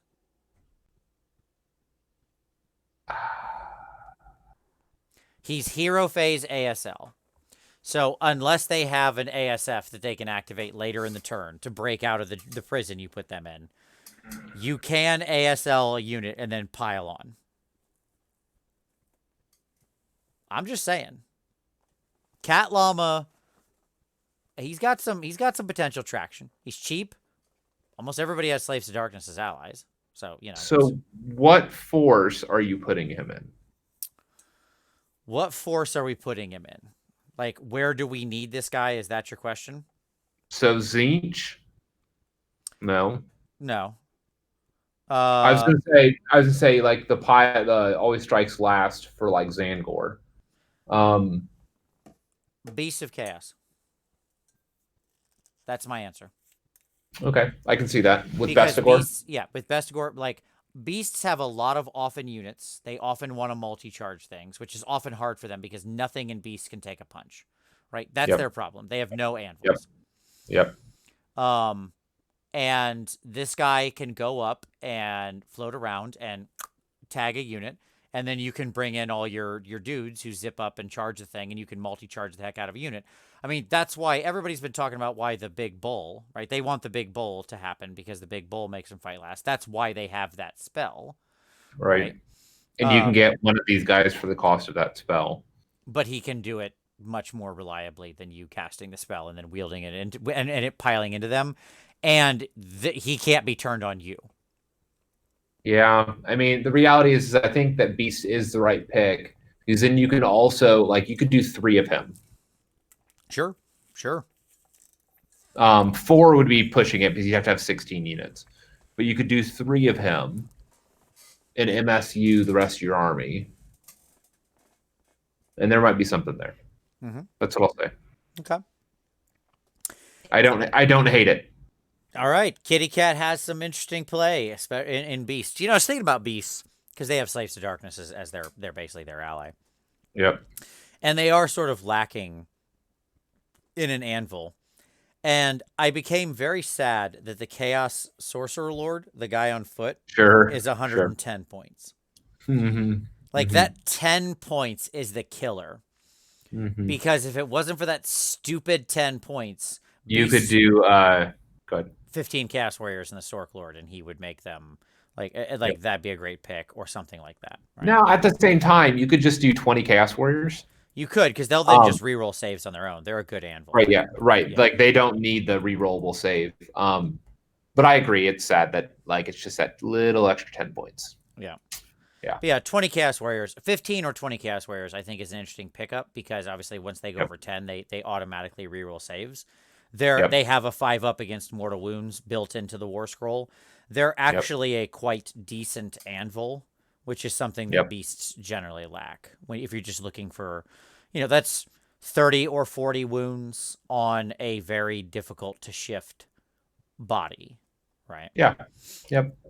So, I just liked the idea of having the Sork Lord in there with them too.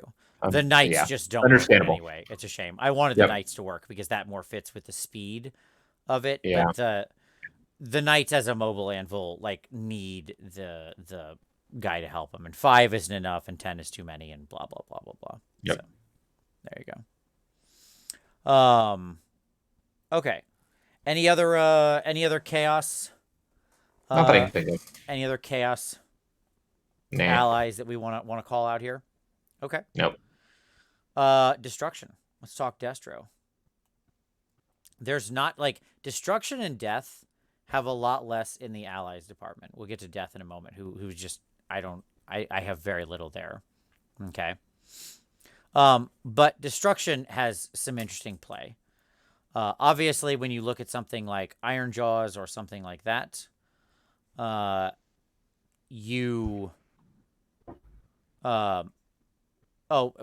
just pointed out that you have to watch out for your Chaos Warriors in the Herdstone range. I mean, everybody complains because the Herdstone expands so slowly. I don't know that it's necessarily a problem. Sure. You're using them as an advance anvil, and yes, you're just going to offset them from there. They're hopefully dead sometime around turn 3, but by then they've served their purpose because you're just literally shoving them down the jaws of the enemy, right? And the Herdstone expands so slowly, you really shouldn't.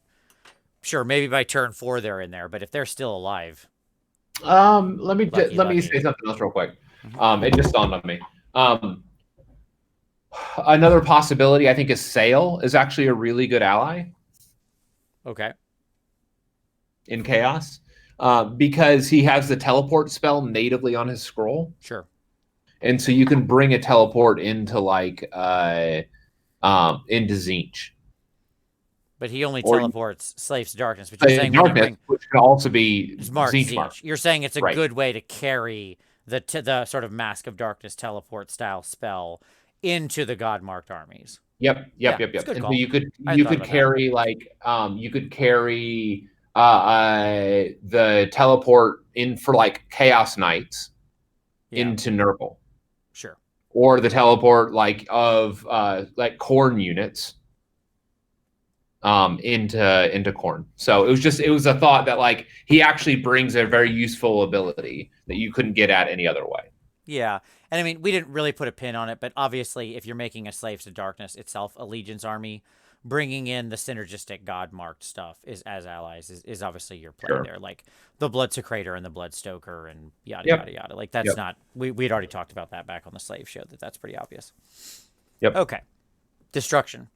Yeah, I mean, so in Ironjaw's forces or something like that, somebody that's very command point thirsty, the Thirsty Boys. Bringing in like your fungoid cave shamans. That's an oldie but a goodie, right? People love that.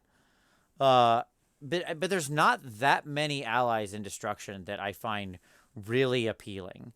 It's funny because Chaos and Order have this like really rich, like deep well of sort of allies that I generally want to play with. Whereas a lot of the Destruction stuff really often relies on its allegiance abilities to get like the full value out of the scrolls. Not always, but often. And so there's just not as much I want to be bringing into other forces. The Fungoid is a standout, admittedly.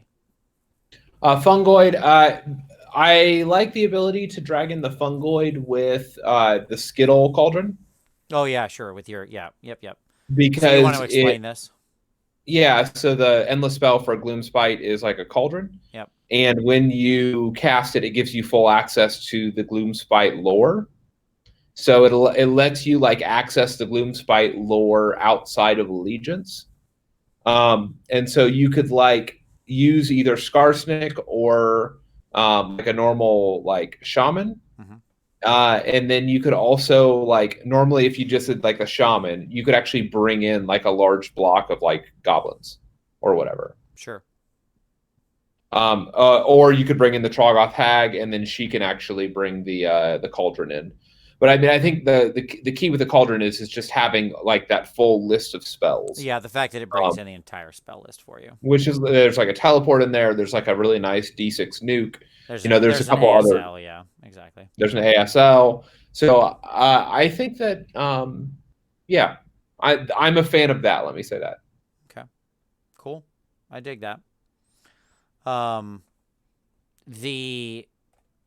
You mentioned the Troggoth hag. Yep.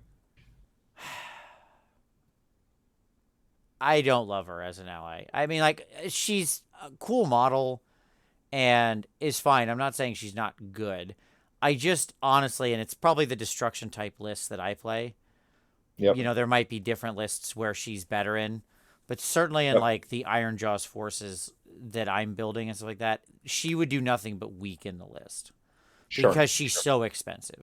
Now I can see different takes on the forces where she's a hot pick. So I'm not going to say that's impossible.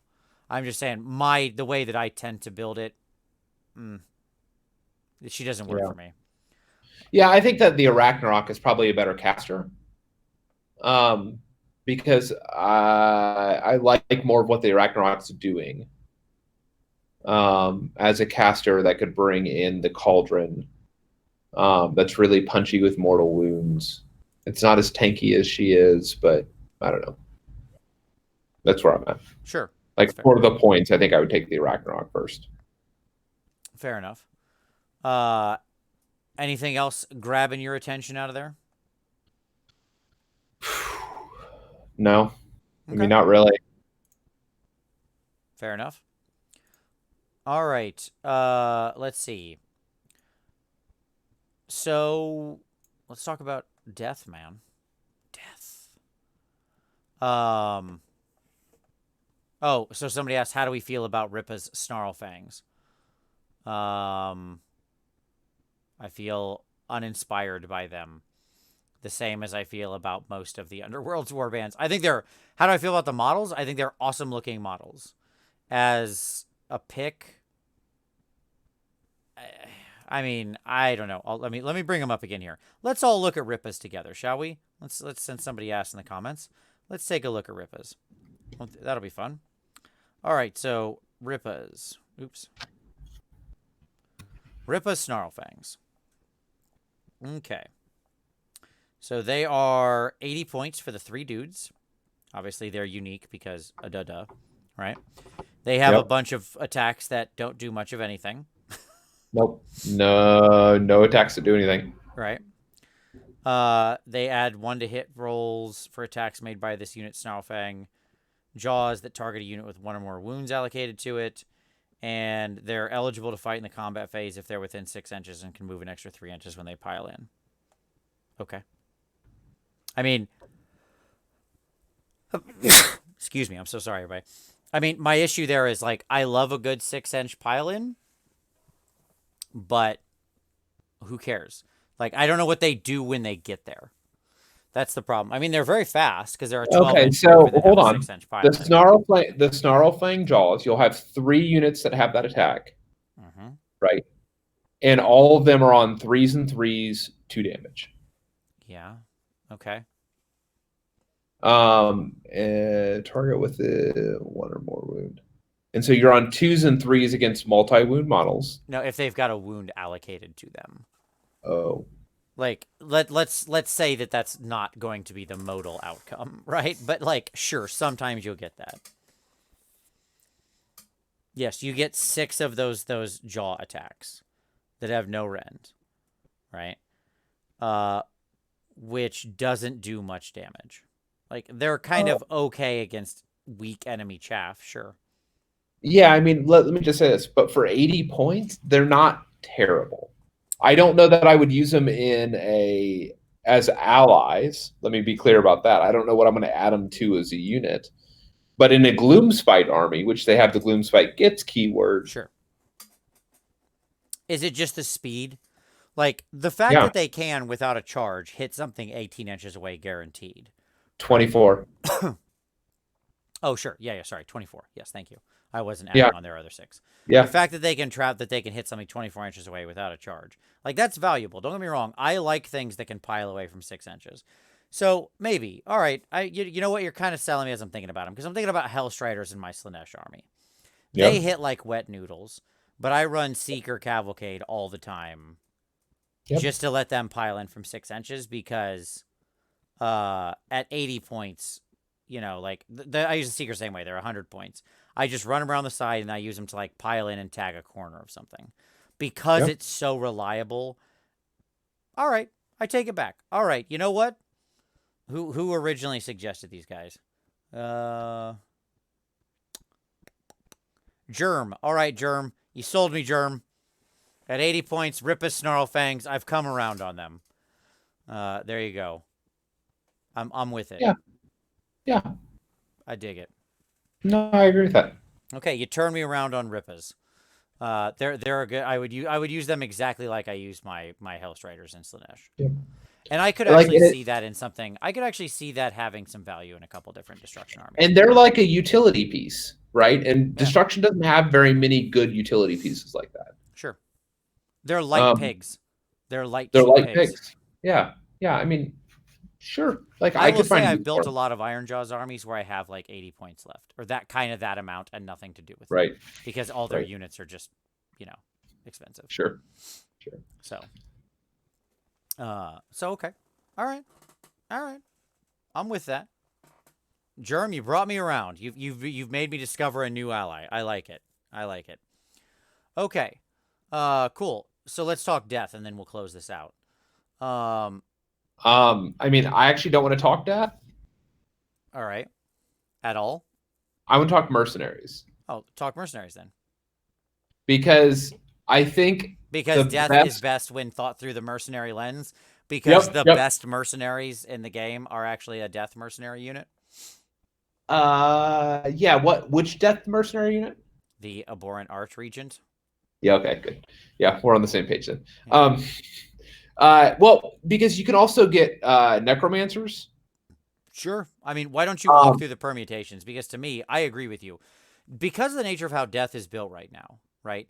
With legions being so huge and all inclusive, and like Legion of Grief, then even reaching across and having a bunch of Nighthawk in it, and just the nature of these armies means that like often you don't really need to worry about allies in death. I'm not saying it's sort of never right. a thing, but just death has much less call to use allies because they almost exclusive, like it's already part of their army because death is such a Right. hegemonic force, right? Yeah, they're already reaching deep into the bench. Like most of the time, allies aren't really a thing. There's not a lot of allies that are doing a lot in death. Right. And a lot of stuff that's in death is so allegiance dependent that to actually reach into allies is truly detrimental. Right.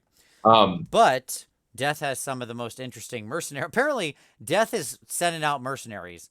Shaiish is just those mercenaries are ready to go. They're shipping out of Shaiish and fighting in armies all across the mortal realm. So I, so walk us through I, these two, Tom. I'm not gonna lie. Of the mercenaries, I would use, I think, all of the death mercenaries Yeah, sure. in different lists. Let me look, but I'm pretty sure. Yep. Yep. Yep. Okay, so Okay. take us through them because I agree. I think you're right. So the least useful of the death mercenaries is the vampires. The Blood Okay. Knights one. Yeah. The Blood Knights one.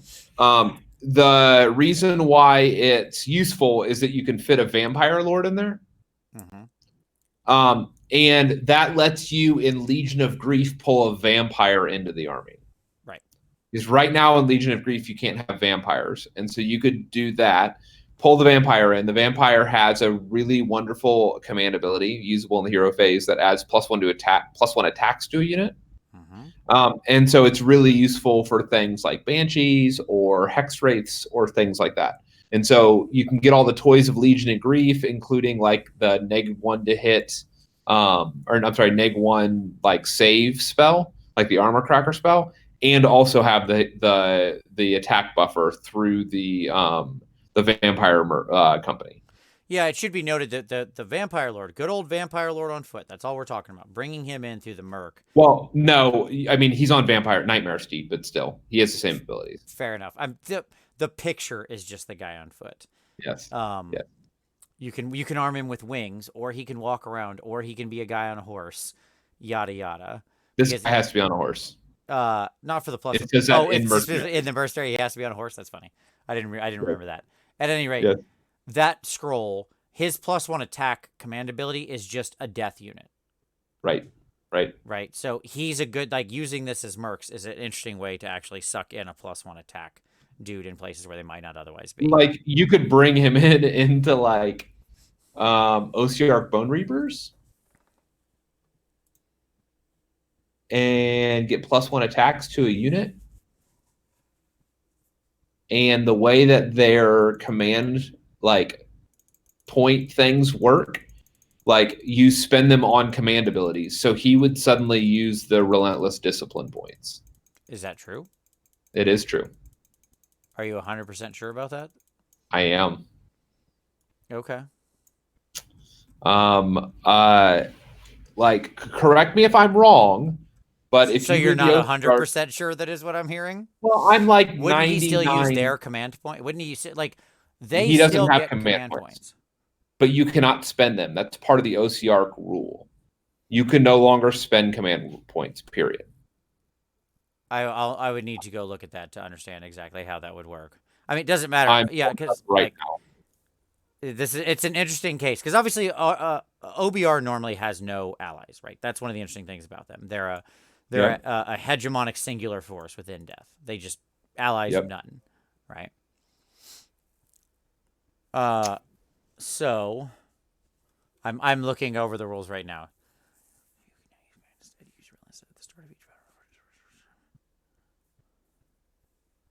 So here's how. Relentless discipline points are used in the same manner as command points, but can only be used for command abilities that appear on a war scroll that has the OCR Bone Reaper's keyword. There you go. So no, you would just not be able to use his command ability in there. Oh. Yep. Okay, but something was clarified in the FAQ, I remember, that allowed for some degree of synergy there. I'm sure people in the comments are screaming at us right now about that. Yes. I'm sure. There you go. So yeah, he just doesn't do anything in OBR. It's a shame. But there's other places where you can pull him in and get that, yes. As you mentioned, into your Legion of Grief or whatever. Yeah, you could use him for our Legion of Grief for sure. To do that. Yeah, works great. And yep. Yeah. Just got to buy the extra command points so you're balancing out that cost. And obviously you can, there's other things you could do there. Yep, play the sad trombone. Womp, womp, womp. What else? Oh, it's the other way, maybe, that I'm thinking about. Is it that?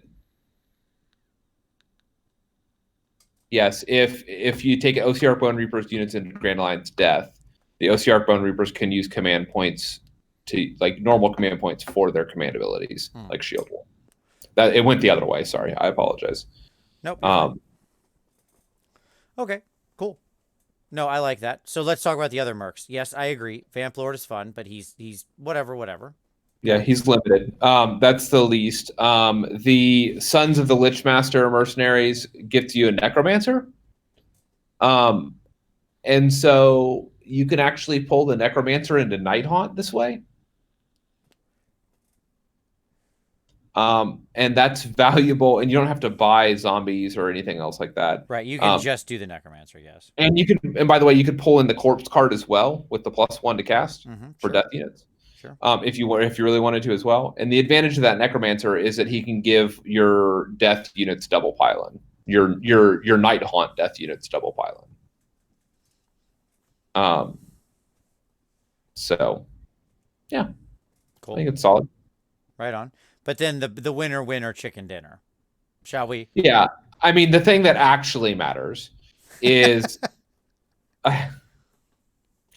is the Tenebrous Court, the Flesh Eaters, because you can add an Archregent at 260, I think is what they're at now. Is that right?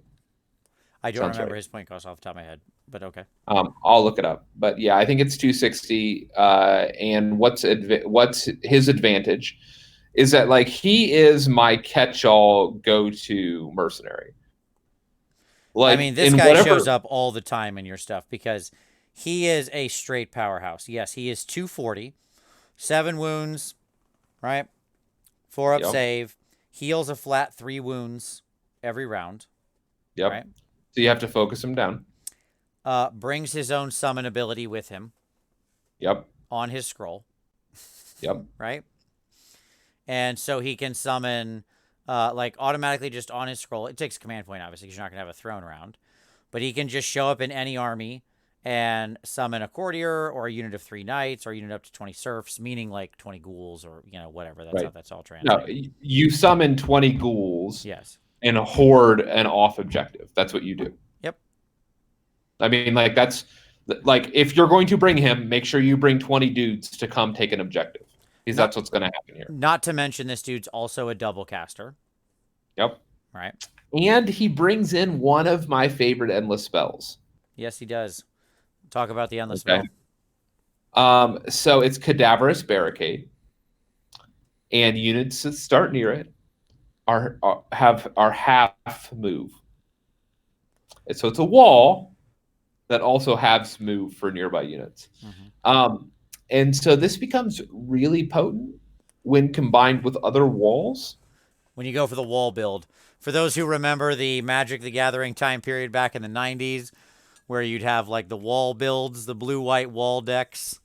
This is just doing that again.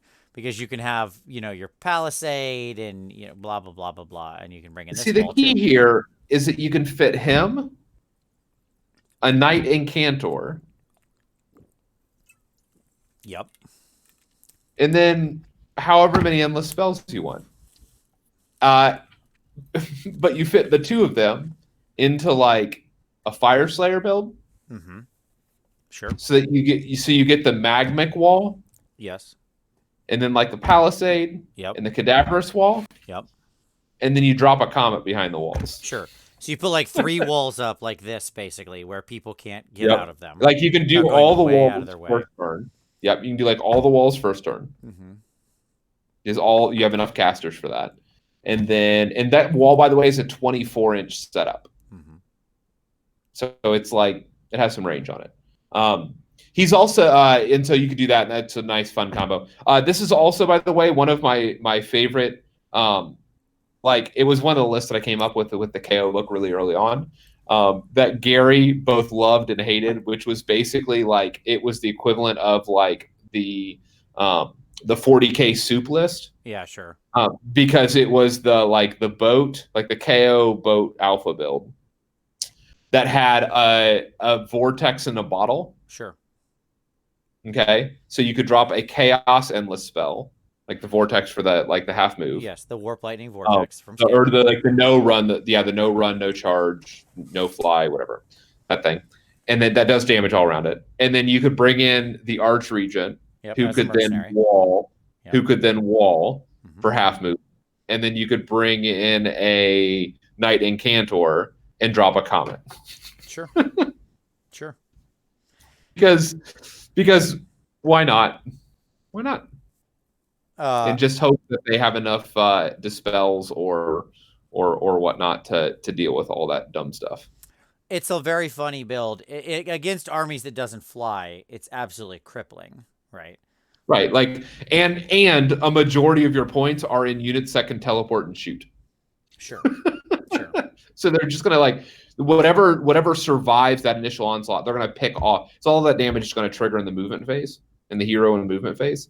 And then they'll have free reign. Those KO will have free reign to shoot whatever they want.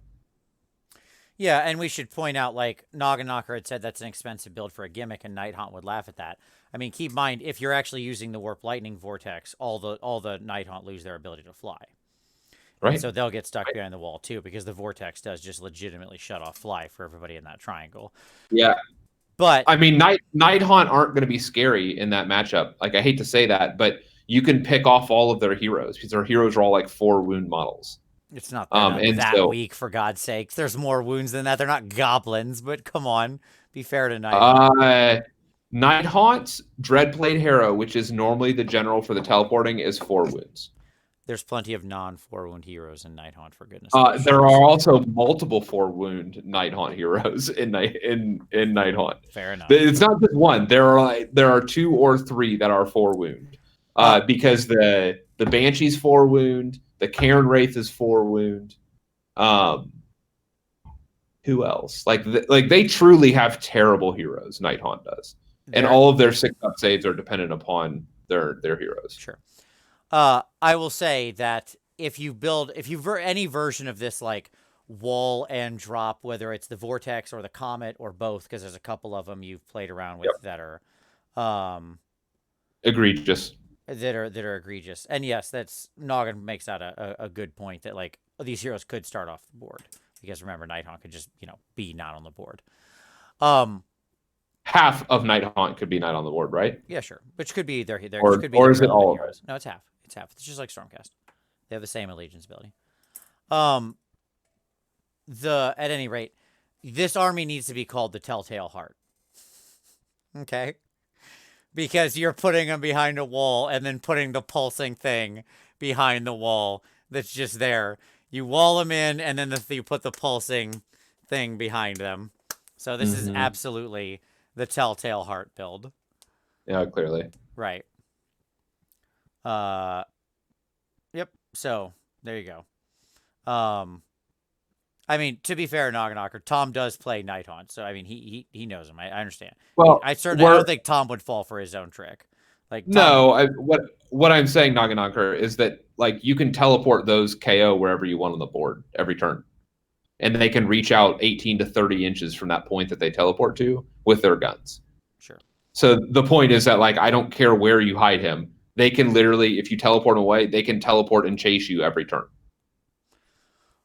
But at any rate, this isn't a Nighthaunt-a-thon. You've taken Nighthaunt to tournaments, and I know that you also know the power of them. They're a perfectly viable. Yeah, they're nice. Army. Yeah. Absolutely. They are a wonderful army, and I would be taking them to ACON probably if Change Host wasn't a thing. But Change Host is definitely a thing, and so nope. That's also a good name, John Chaves. Between a falling rock and a hard place. Yeah. Yeah. I mean, I don't know. We'll see. Yeah, we'll see. Right on. Cool. Yeah. So I mean, but that Archregent's such a hot merc pick. Like He's like high mobility. He's high mobility. He's self healing. He's 8 wounds, right, or 7 wounds. 7 wounds, but he heals 3 a turn. Self healing, like right. a ridiculous amount of self healing. Like he has summoning. He is a double caster. Like there's nothing about him I don't like. Yeah, sure, absolutely. He is to me. I think he's actually like the hot mercenary pick. Period. Because he can go in any Grand Alliance, right? We're talking about him through the lens of death, but honestly, he can go in almost. He can go in so many different armies and be useful. I love him in Fire Slayers so much. I actually have a conversion, and I have built all 20 of my converted ghouls. Mm-hmm. Like that's a real thing of running the Archregent in Fire Slayers and in my KO Dwarf army, because I mean he brings a lot of utility that a lot of other armies don't have. Sure. Yeah. No, it's good. There you go. All right. Cool. Well, fun stuff. I think we broke back into this. This has been a good to revisit. I thought this would be a cool time now that we're sort of on the edge of all the books being out. And so all these, the ally lists were often messy when Order looked like nonsense before the Cities of Sigmar book, right? Cleaned everything up. And it just sort of occurred to me in the last month that there really is a whole new world here of allies and interesting builds and hot picks, especially because some of these armies are putting a lot of the power of the thing onto the scroll. Right. And the more that's sitting on the scroll, the more interesting it becomes as an ally choice, as pointed out with things like the Gaunt Summoner, with Belakor, with the Archregent that we just talked about. Like a lot of they're just people when they show up and do a lot of work and can refund their own points in a big way, become really interesting allies to me, or mercenaries as they were. So yeah, right on. Cool. Anything else we want to say, Tom, before we call it? No, I mean, I think that like we've just scratched the surface. Like there are lots of combos that are like really powerful, is what I would say. And so I would encourage you all to explore the options. Yeah, I agree. And plus, it's just a really good chance. It is my favorite thing about my city's army is being able to include all this crazy stuff. That's what also got me thinking about it, because it's just so fun to do these conversions to make like my city's version of the Ironclad, right? To do your, as you mentioned, like to do your Fire Slayers version of the Archregent, right? Like it's just a cool hobby and modeling opportunity to make the force more your own than just being limited by what's in your book. So yeah, totally. So right on. Okay, cool. Well, very good, everybody.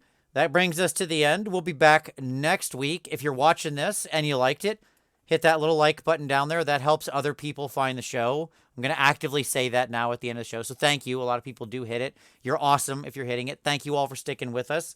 Awesome week discussing allies. If there's anything we didn't mention that you think is a hot pick for ally, if you're like, how could they have missed this? You have offended me, sir, to the depth of my soul by not including this ally. Drop it down in the comments. Would love to hear it. So give it a like, sub if you haven't already, but we'll be back because, as always, we'll see you next Wednesday. Bye-bye.